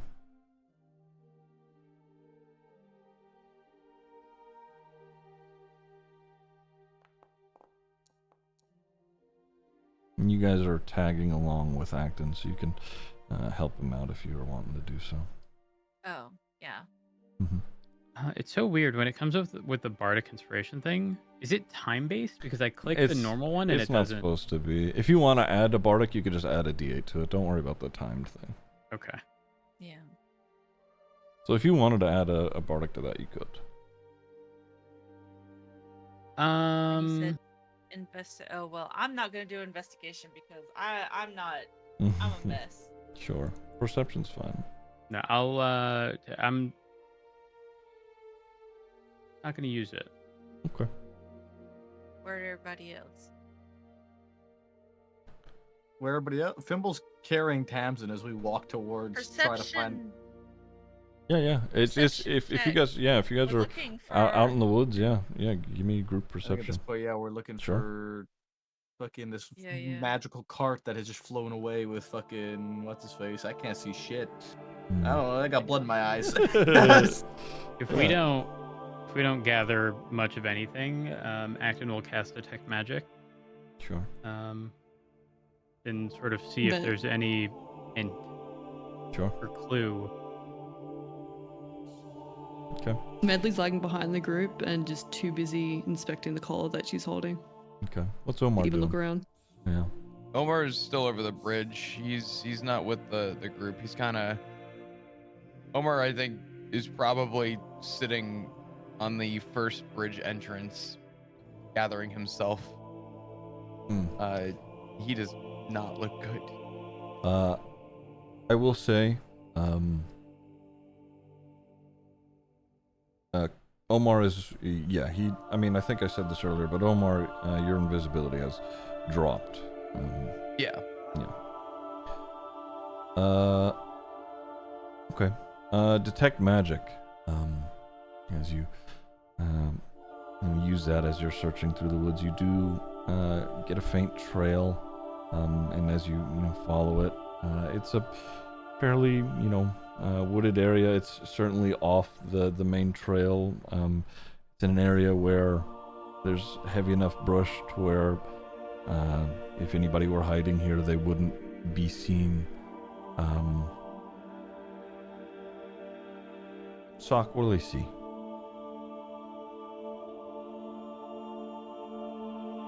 I think propped up against a tree is Father Yenrik kind of sipping on a water skin. Look a bit weak, but I think that's what the resurrection spell does. And in his lap is the bag of holding.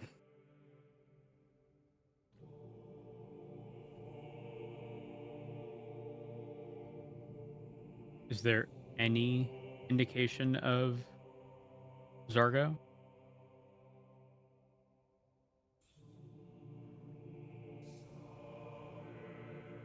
Ziggy? I'll let you answer, Sock.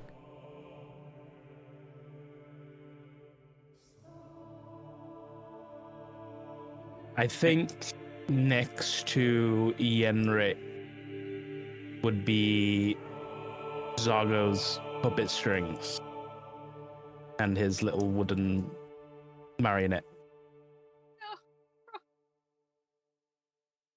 No fucking way, dude.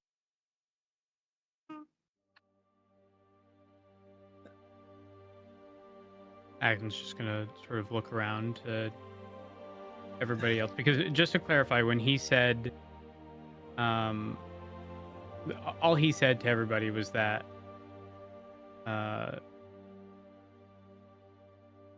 old man was going to be okay, right? Like that was it. Yeah. There was no like the conversation amongst sort of using his last wish was sort of just him speaking to himself, right? Right, yeah, we have no idea that that's what happened. Got it. He said that Father Yenrik would be okay and to focus on the fight and to be safe. That was his last words.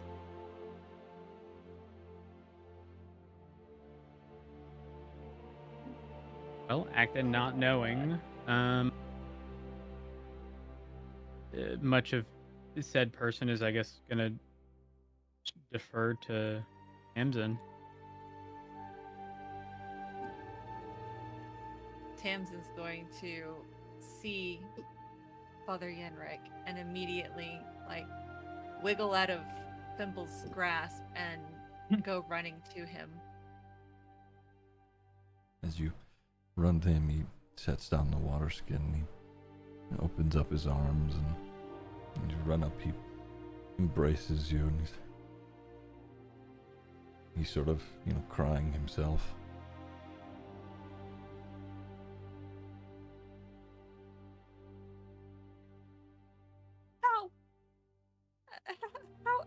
How are you alive? He sets you back a bit. He's, I'm not sure. It was, It was dark for a moment, and then it was very bright. And, well, your friend, he set us down here and propped me up against the tree. He looked worse for wear himself. He could barely stand. He got in that magic wagon of his, and he's sort of dropping his belongings, and he left this with me, and he pulls over the bag. He told me to take care of it for all of you.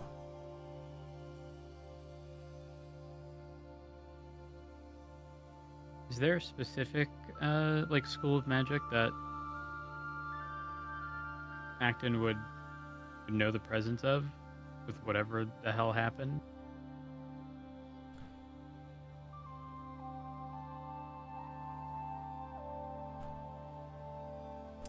Give me a sec.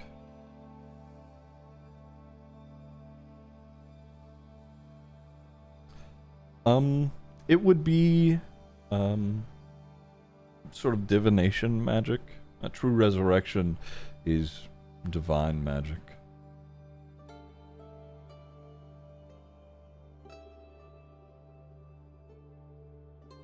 Did you see where he went?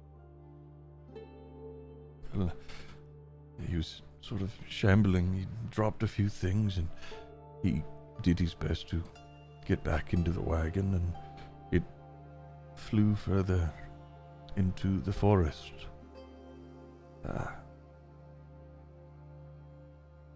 When he got in the wagon, he shut his eyes. Oh no.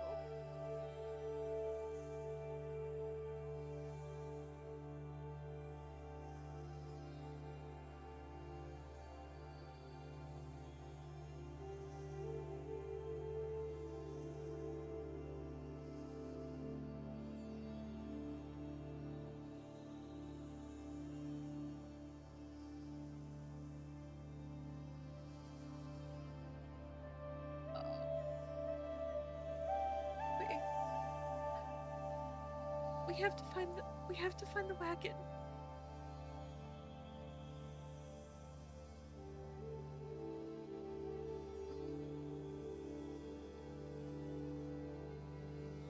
Would there, given everything that had happened, would there have been any, there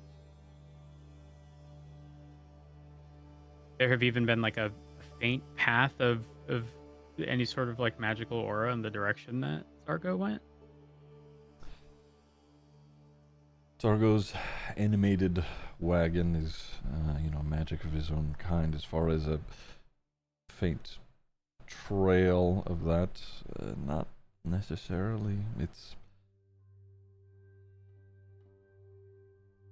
just an object and Zargo. So he's just gone. Is that what you're telling us? He's just gone? I don't know. Yes, you do. Damn liar. Now, just to rule this out. Sorry, go ahead, Kirby. No, you're good. Just to rule this out, the bag of holding, not an illusion, right? No. An act and attempt to grab the bag of holding? Of course, yeah. And upon doing so, Acton's gonna peek inside. Inside. What I see.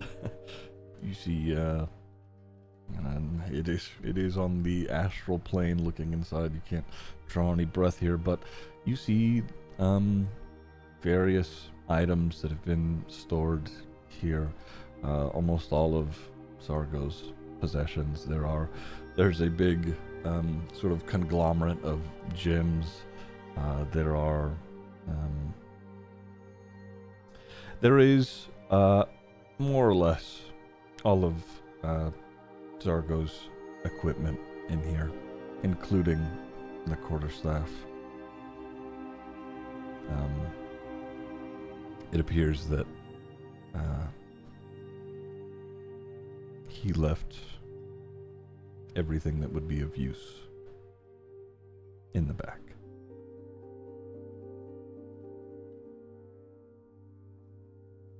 How long would you say we would have lost sight of these two between like the end of the fight and when we found Father? It would have been like anywhere in between 5 to 10 minutes. They Well, weren't now too what are far. the odds? What are the odds? Things have changed, and there might what if there's a soul in the quarterstaff? Who knows? I don't think it's possible, but who knows? None of us were attuned Yeah. for it, Yeah. but we're gonna find out. I'm going to Well- cast. Tamsin's going to remember that he still had one wish left, and she's going to remember the toll that resurrecting his family took on him. Because she pitched a fit about him doing it.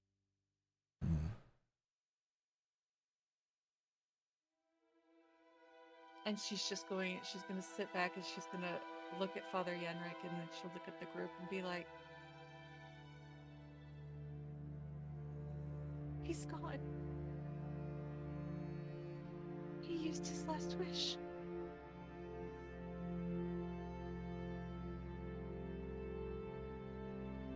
What do you mean his last wish? He had a wish. It was something that happened before you joined us.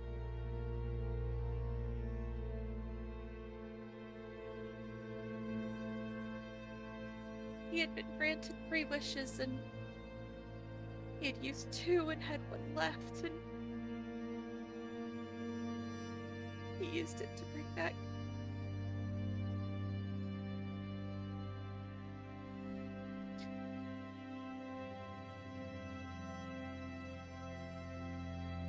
when he brought So back you- his family, it almost killed him.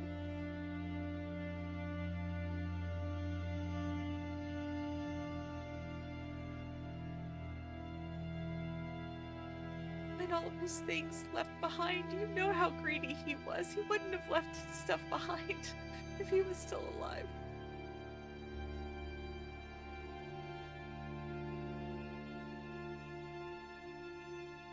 Acton's gonna sort of just cross his arms and, sort of scratch his beard. And,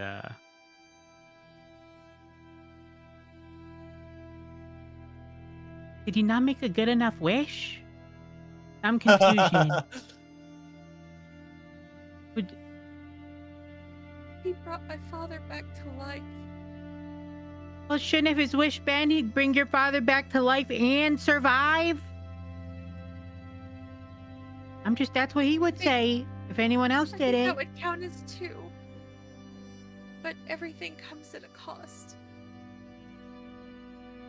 He brought his family back to life too. That was his second wish.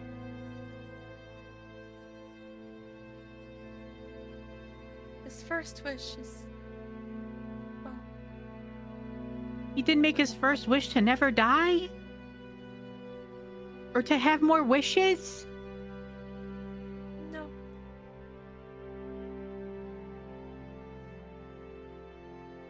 No, I don't believe it. This is all... He's around here somewhere. He's gotta be.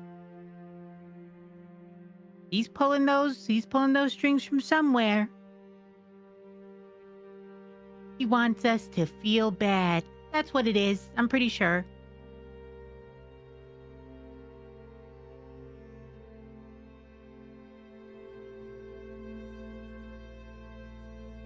No, just me? Fine. Maybe I'm being insensitive. You know, as fucked up as it would be, I wouldn't put it past him.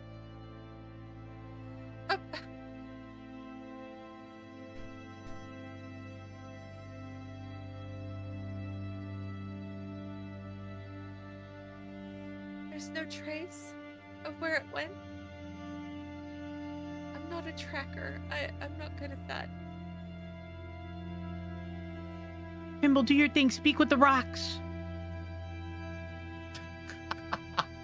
God damn Did it. they see anything? That's not how that works. I can't. That's not how that works.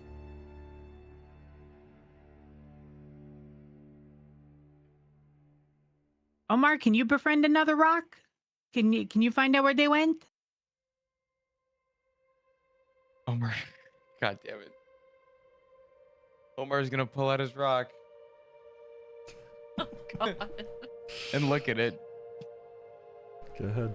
For what? He has no idea. What happened to my DnD? There it is.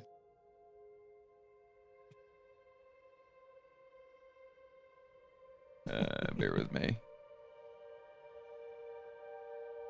Omar, that one's been in your pocket. How's it gonna know anything? Okay. You look at your rock and it just, you see his two little eyes. And they look a little sad. And that's about it. To the light. Omar's gonna pick his head up and go, it's a rock. It was also in your pocket. You're Yeah, supposed to and? befriend a new one. One around here who may have seen something. Omar's gonna look around. I don't think a rock's gonna find that cart. Are there any small animals around in this like wooded area? You can hear like distant, birds, but you know, it's in this, I mean, there's been quite a bit of unrest this evening. There's definitely nothing that is, you know, around the immediate area, no. Acton's gonna make like a very loud whistle, something that would like gather the attention, hopefully, of, you know, small animals and not a bear owl of sorts. Hopefully, question mark. Whistle, and it is met with silence.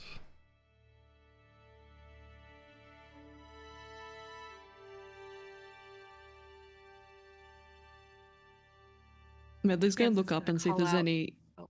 Oh, sorry.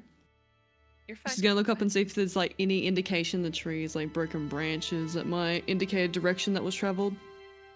I was gonna have Omar do the same. Okay, both of you roll investigation.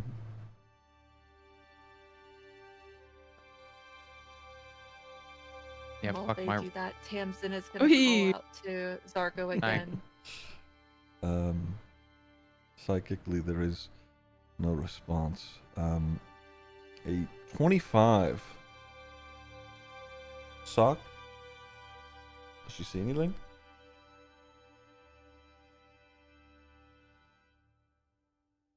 What's she looking for? She got a nat 20. She's looking for, just in the forest, for signs of Zargo's wagon departure. If there are any broken branches from him, you know, quickly trying to, you know, fly away or anything of the sort. Any trace that Zargo has, you know, what direction he may have gone in. I don't think so. Even with a nat 20? Oh man. Okay, so he Damn. don't want to be found. That's fucking kind of crazy, dude. What the hell? He put himself in the bag of holding. I've already looked in there. Yes, he's God not in damn it. there.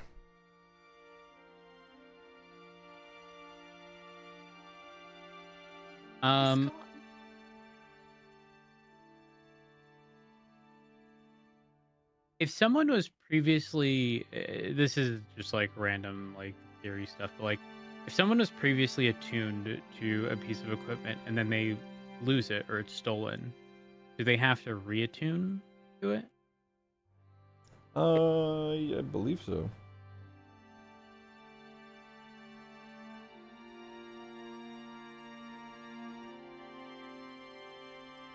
Because I really wanna pull out the quarterstaff and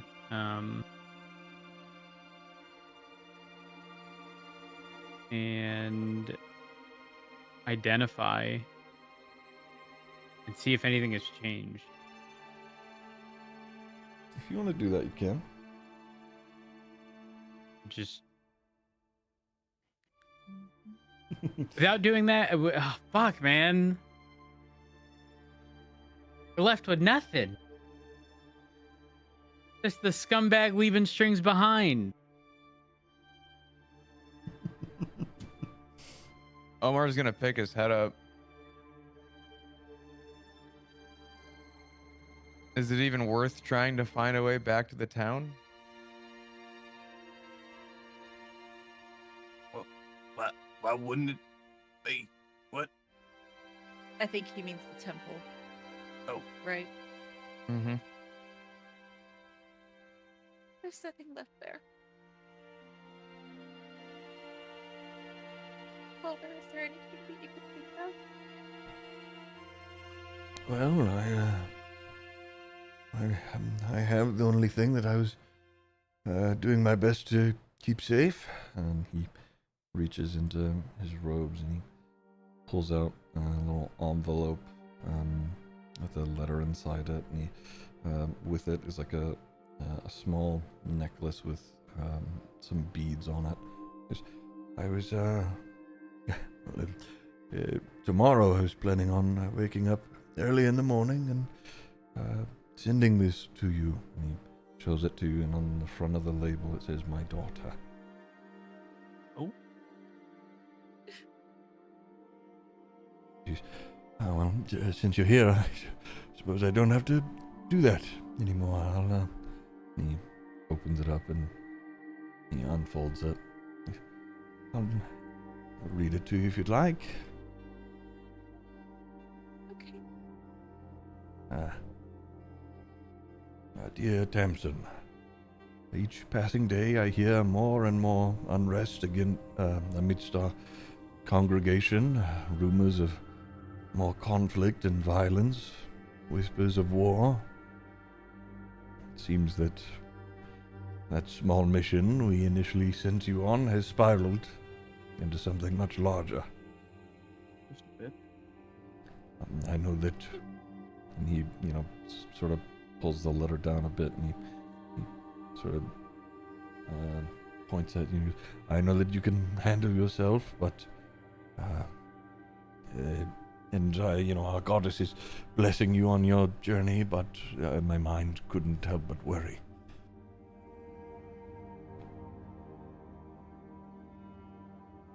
I took some time and I made you something. It was, and he holds up the little necklace with some beads. It took me a bit, but as holy people traveled through our church, I had them bless the gemstones on it. Supposedly, each of them does something a little different, but I wanted to be able to keep you safe. More importantly, it was meant to serve as a reminder that no matter how difficult things become, I'll always do what I can to keep you safe, and that you may not be of my blood, but you are indeed my daughter.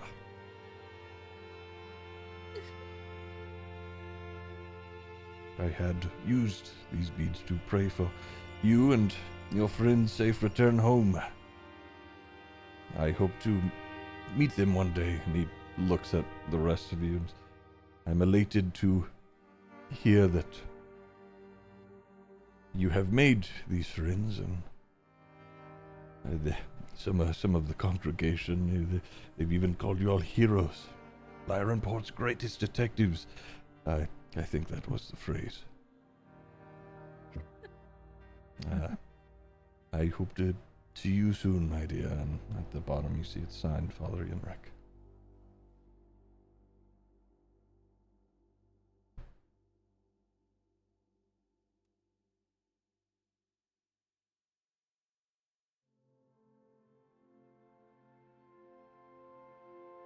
She's gonna reach out and grab the letter and tuck it into her armor, close to her heart.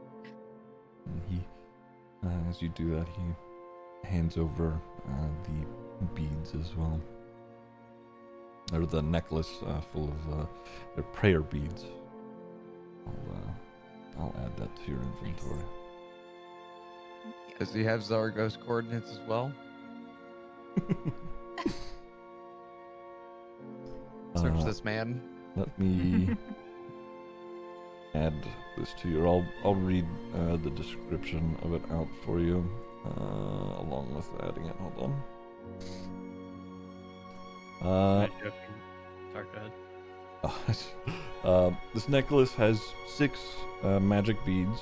It also has many non-magical beads made from stones such as amber, bloodstone, citrine, coral, a diamond, jade, pearl, and quartz. If a magic bead is removed from the necklace, that bead loses its magic. On this particular necklace, once a magic bead spell is cast, that bead can't be used again for 14 days. One of them is Aquamarine. It has the Bless spell tied to it. One of them is a Black Pearl that has a Branding Smite spell to it. A Topaz, which is a Mass Healing Word. Jade, which has an Aura of Vitality. A Coral gem that has Cure Wounds in it. And a Diamond that shatters on use, that is used to cast Revivify. Oh. Oh.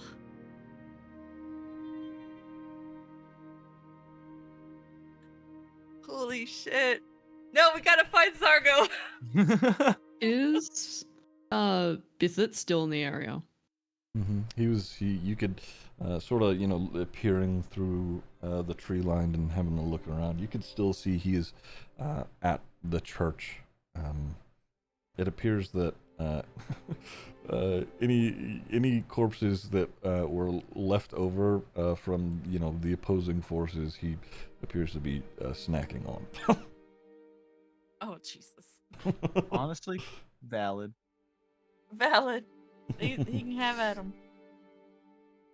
Medley's going to make her way over to Bissett, still holding the collar in her hand, and try and get his attention by kind of like waving him down. He sets down the body that was presently in his mouth and he uses one of his paws to wipe his mouth, and he looks up at you. Yes. I know you didn't want to probably help us after we freed you, but one of the people responsible for freeing you has gone missing and we need help finding him.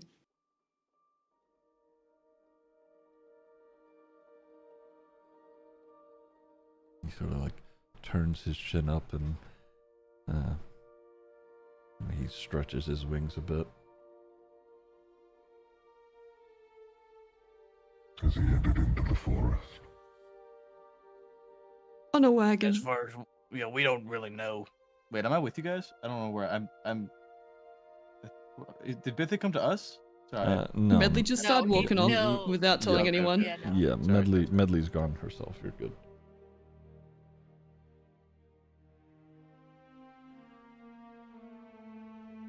So what did you say to him, Medley? Sorry. In response to what he just said. She said, he was on a wagon. We can't locate him.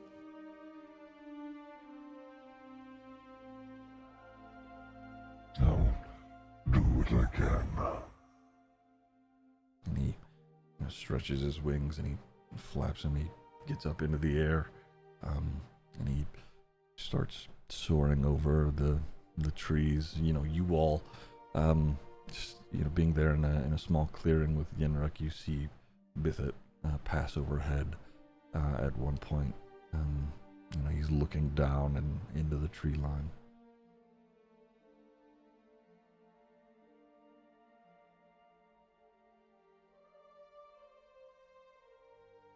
Medley's gonna walk back over to the group and just inform them pretty quietly that she'd spoken to Biff and hopefully he's looking for him. You saying that, you know, Yenrek, he's still, you know, leaning up against the tree. He's,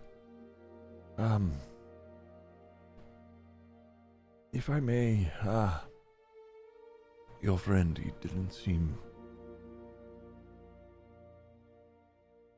did not seem optimistic about his circumstance.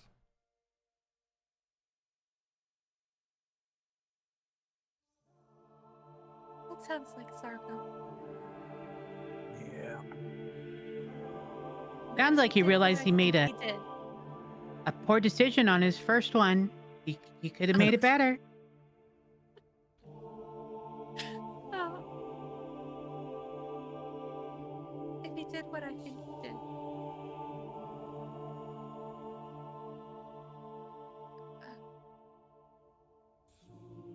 I don't think we're gonna find anything.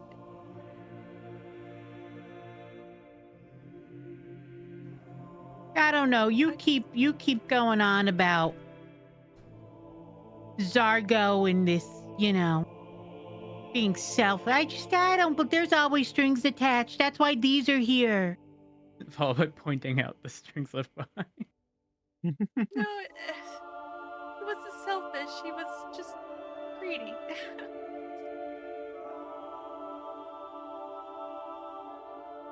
It takes a little bit, but Bithit, you know, it takes around like 15 or 20 or so minute, but you know, you see Bithit, you know, over the tree line again. You hear those wings, and in one of his,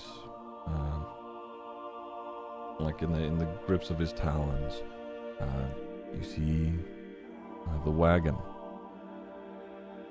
And he, you know, sort of slows himself down and lands in the clearing. He sets the wagon down and looking inside it, sort of like hitched to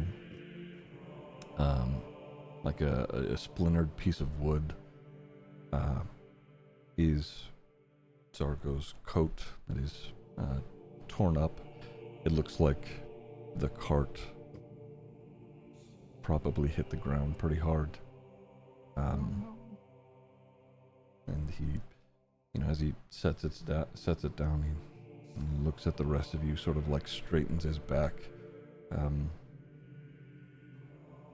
I found it near the edge of a cliff.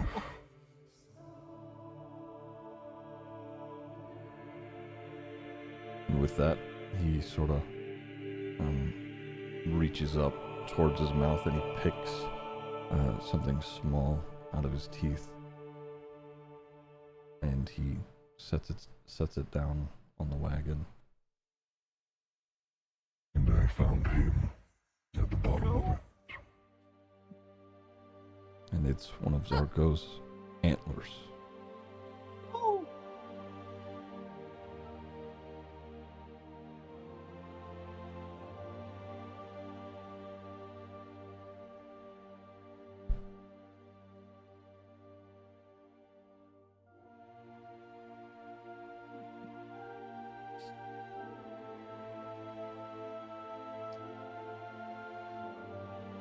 Bruh.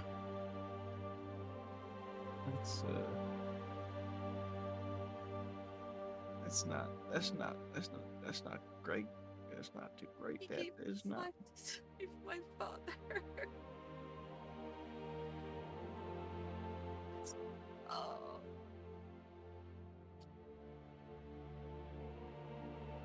after all the griefing and the bickering between our characters.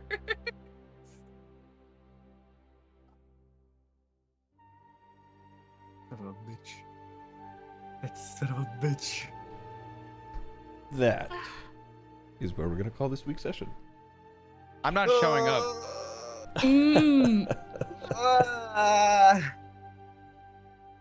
Don't count me in for next week. You Or the can't. week after that. This You is can't insane. convince me. Zargo's not pulling strings elsewhere.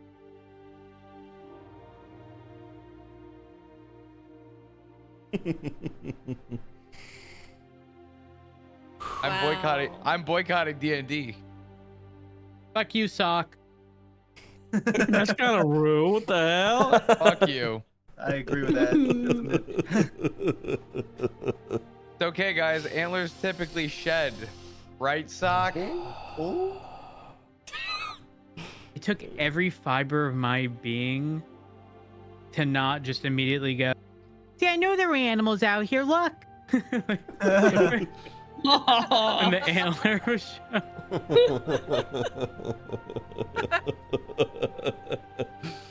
Oh my god. Ziggy, can you put the description of the beads like in our little chat thing so Sure. that way I'll remember like which Of ones course. do what? Yeah. It also takes it needs attunement as well, so just bear that in mind. But yeah. You know, That yeah, was a roller coaster. yeah, it was. Yeah, just a little bit. Yeah, she sat there and she watched her dad die like 3 times and then a final death and then all of a sudden he's alive and her friend is dead.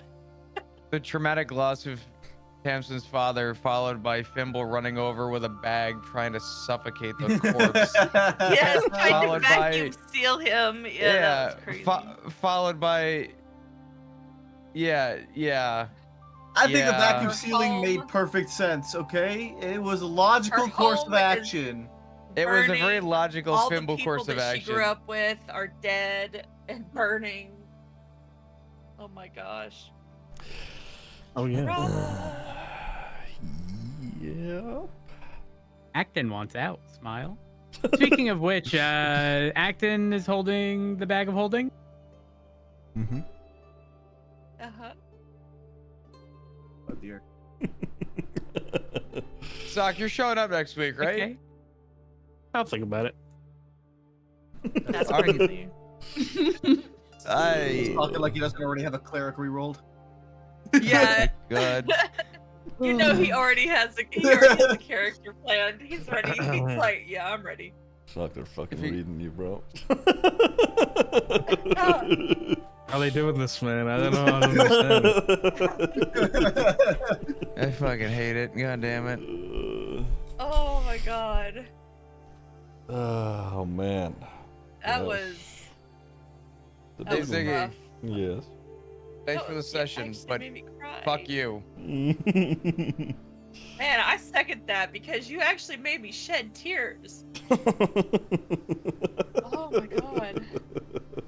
Okay, I go sleep now. Good night. Good Morning. I go Yes, sleep now please, as well. finally. Good night. Yes. Good night, everybody. Sweet dreams. Good night. Night, guys. Thanks for playing. Sorry. Thank you, Beatles. Yeah. Terrific. Hell yeah. Bye, Bye, guys. Good night. Oh, wow. Really, Alfie? Oh no, you got... Yeah, exactly, Alfie. Medley and Zargo have traveled together for, you know, quite some time. Yeah. Yep.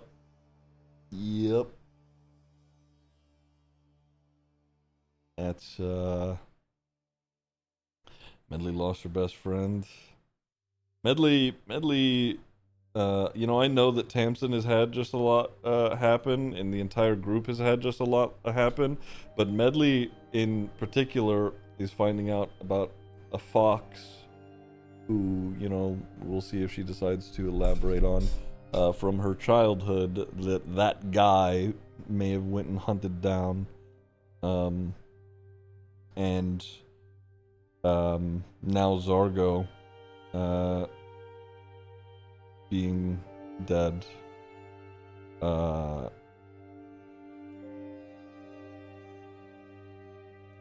Tamsin losing her home and damn near her father several times. They've killed Jin Mora and gained Bithit as an ally, but it has come at a heavy cost. Saving Tamsin's father from death, using the last wish.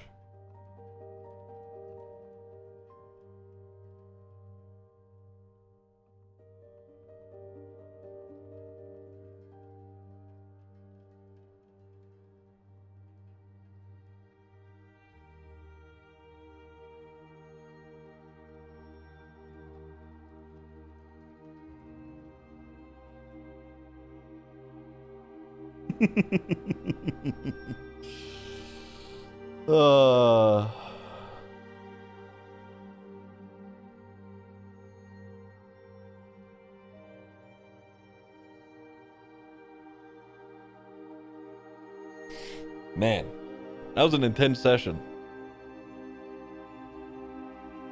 I can see him using True Polymorph. He's not a 9th level spellcaster though. Man, this one hit so hard I couldn't even muster the brain power to roleplay my character. I know. It was intense. I'm gonna be honest, I mean, it definitely went differently than I thought. Because there was a part of me that was like, you know, what if Zargo does use his wish on Yenrik? And I was like, well, considering, you know, the threats that are at hand, maybe he won't. And then he did. Man. Yeah, wow. You know what's so funny? I'm gonna let you guys in. Sunstone, you can hear this is fine. I'm gonna let you guys in on a little evil...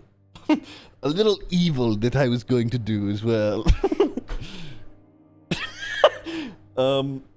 So, if Yenrik were to die, they would have found that letter and the necklace on him. But the necklace has the ability to cast Revivify.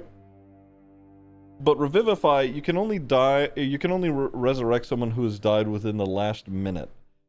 And the necklace takes a short rest to attune to.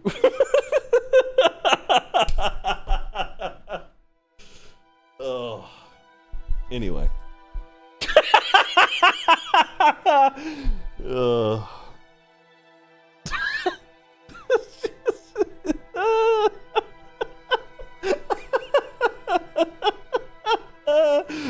Drama.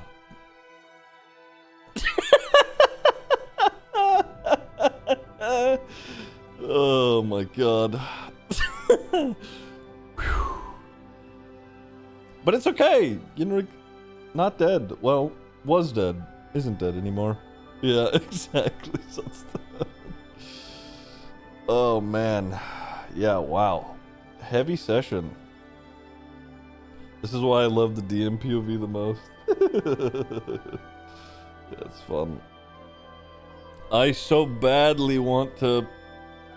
I want to play again. Don't get me wrong, obviously I love DMing. This is so much fun. I love just sitting down on like a Sunday and thinking of ways to torment my friends. But also it gives me, it's just like a lot of my creative juices, they get going. It's great. I love it. But I miss being a dumb a dumb stupid barbarian just killing things, you know?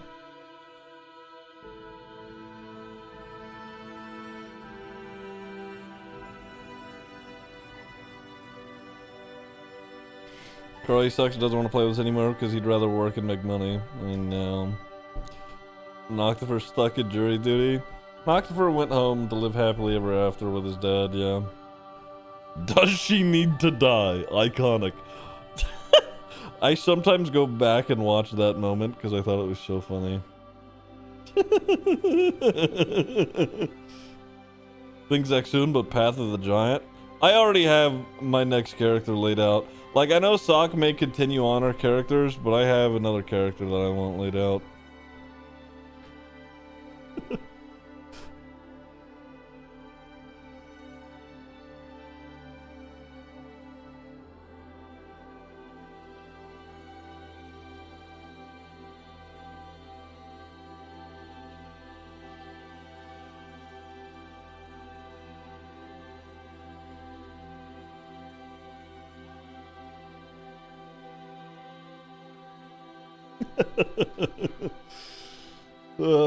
I will say, you know, depending on how, you know, the party moves in the next coming sessions, I genuinely think, I should probably tell them this at some point, I genuinely think, as far as this campaign goes, we only have, like,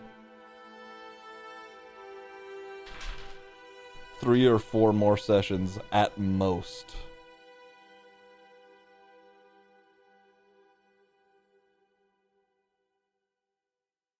I need to see that again. I'd be down to watch it again. That's so good.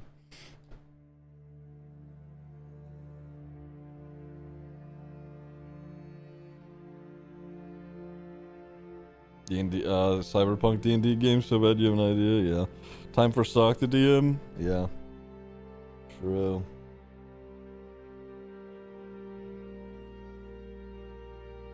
Man, what an intense session.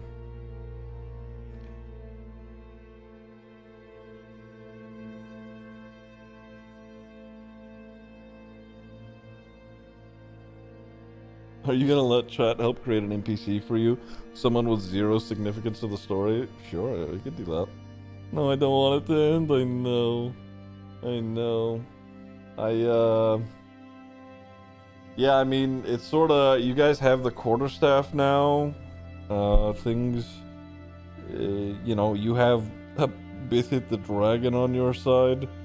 You know, Malakar's got an army, but I mean, at this point, so do you guys.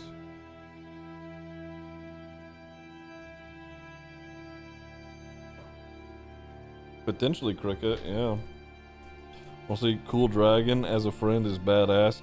He's not necessarily a friend. They freed him from being bound to this realm, and he is, you know, in return, you know, helping them because they, you know, I mean, they freed him, so. But they have a fucking dragon, and a dragon is a insane thing to have at your side. I don't know how many of you play D&D yourselves, but he's technically he's not that old of a dragon. He's sort of on the younger side. But that being said, he is still, like, you know, he's still a fucking dragon, you know?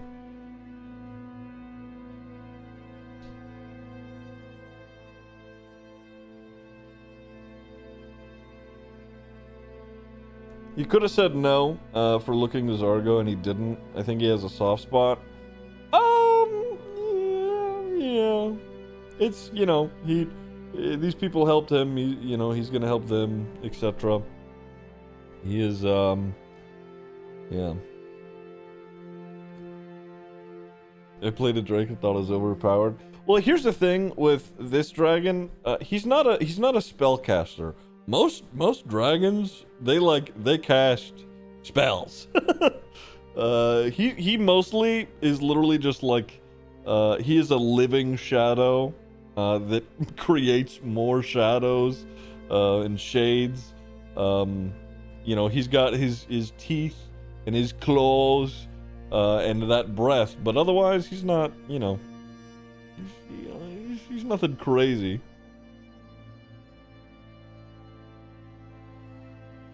I mean, there is a reason that he was able to be bound by a lich, you know?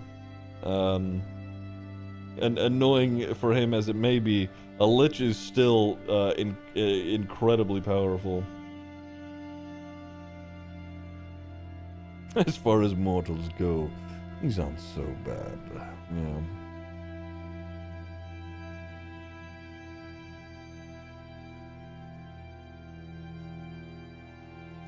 I think, you know, I mean, we'll see how it ends, right? They could all end up dying in the end and the bad guy wins. You know, who knows? But, man. I had a crush on the Lich from Adventure Time. That's probably just because of the voice and you fucking know it.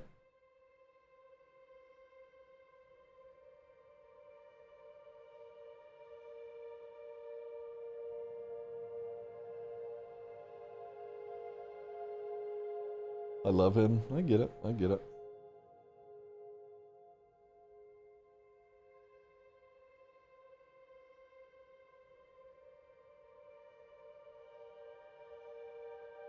And you have a voice kink, it's okay. Yeah, you know, I feel like that's what, you know, there's a significant portion of my audience who is stuck around for that reason, I think. So, you know.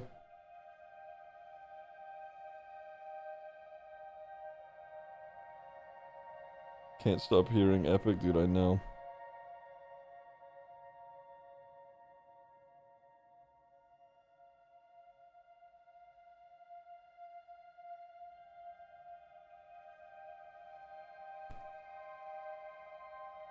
Yeah, it's so good. Epic is so much fun.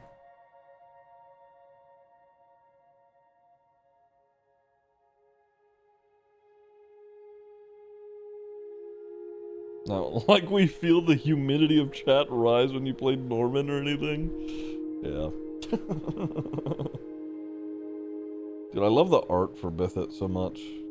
Look at him. Wait, can you guys not see this? Oh wait, you can see this. Dude, he's so sick.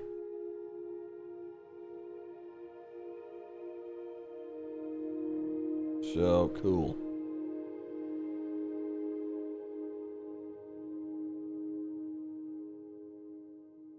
The edits being made like, wait, that's it. Yeah, it's, I love him. I love him so much.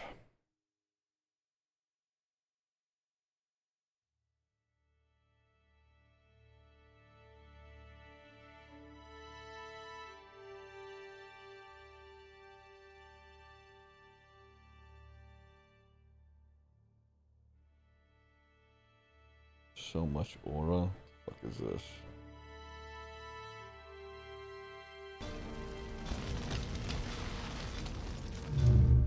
Fall. You are alone, child.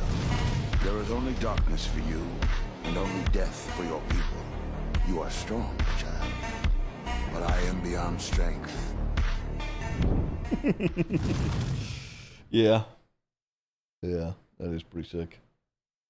Fall. And it's such a good line, too, you know?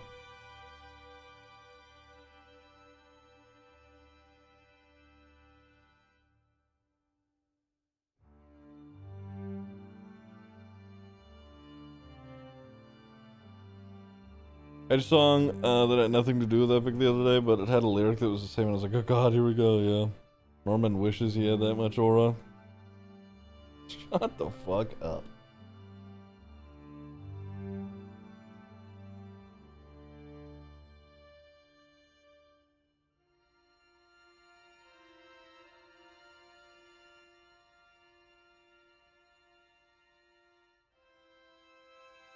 Alright.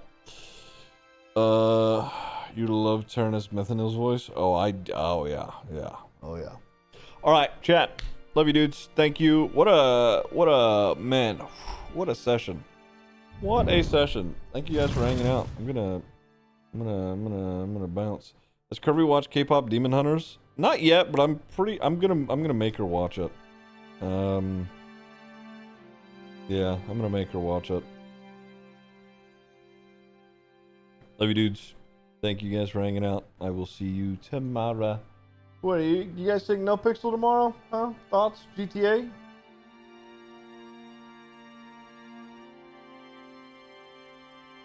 Alright. Love you, dudes. Bye.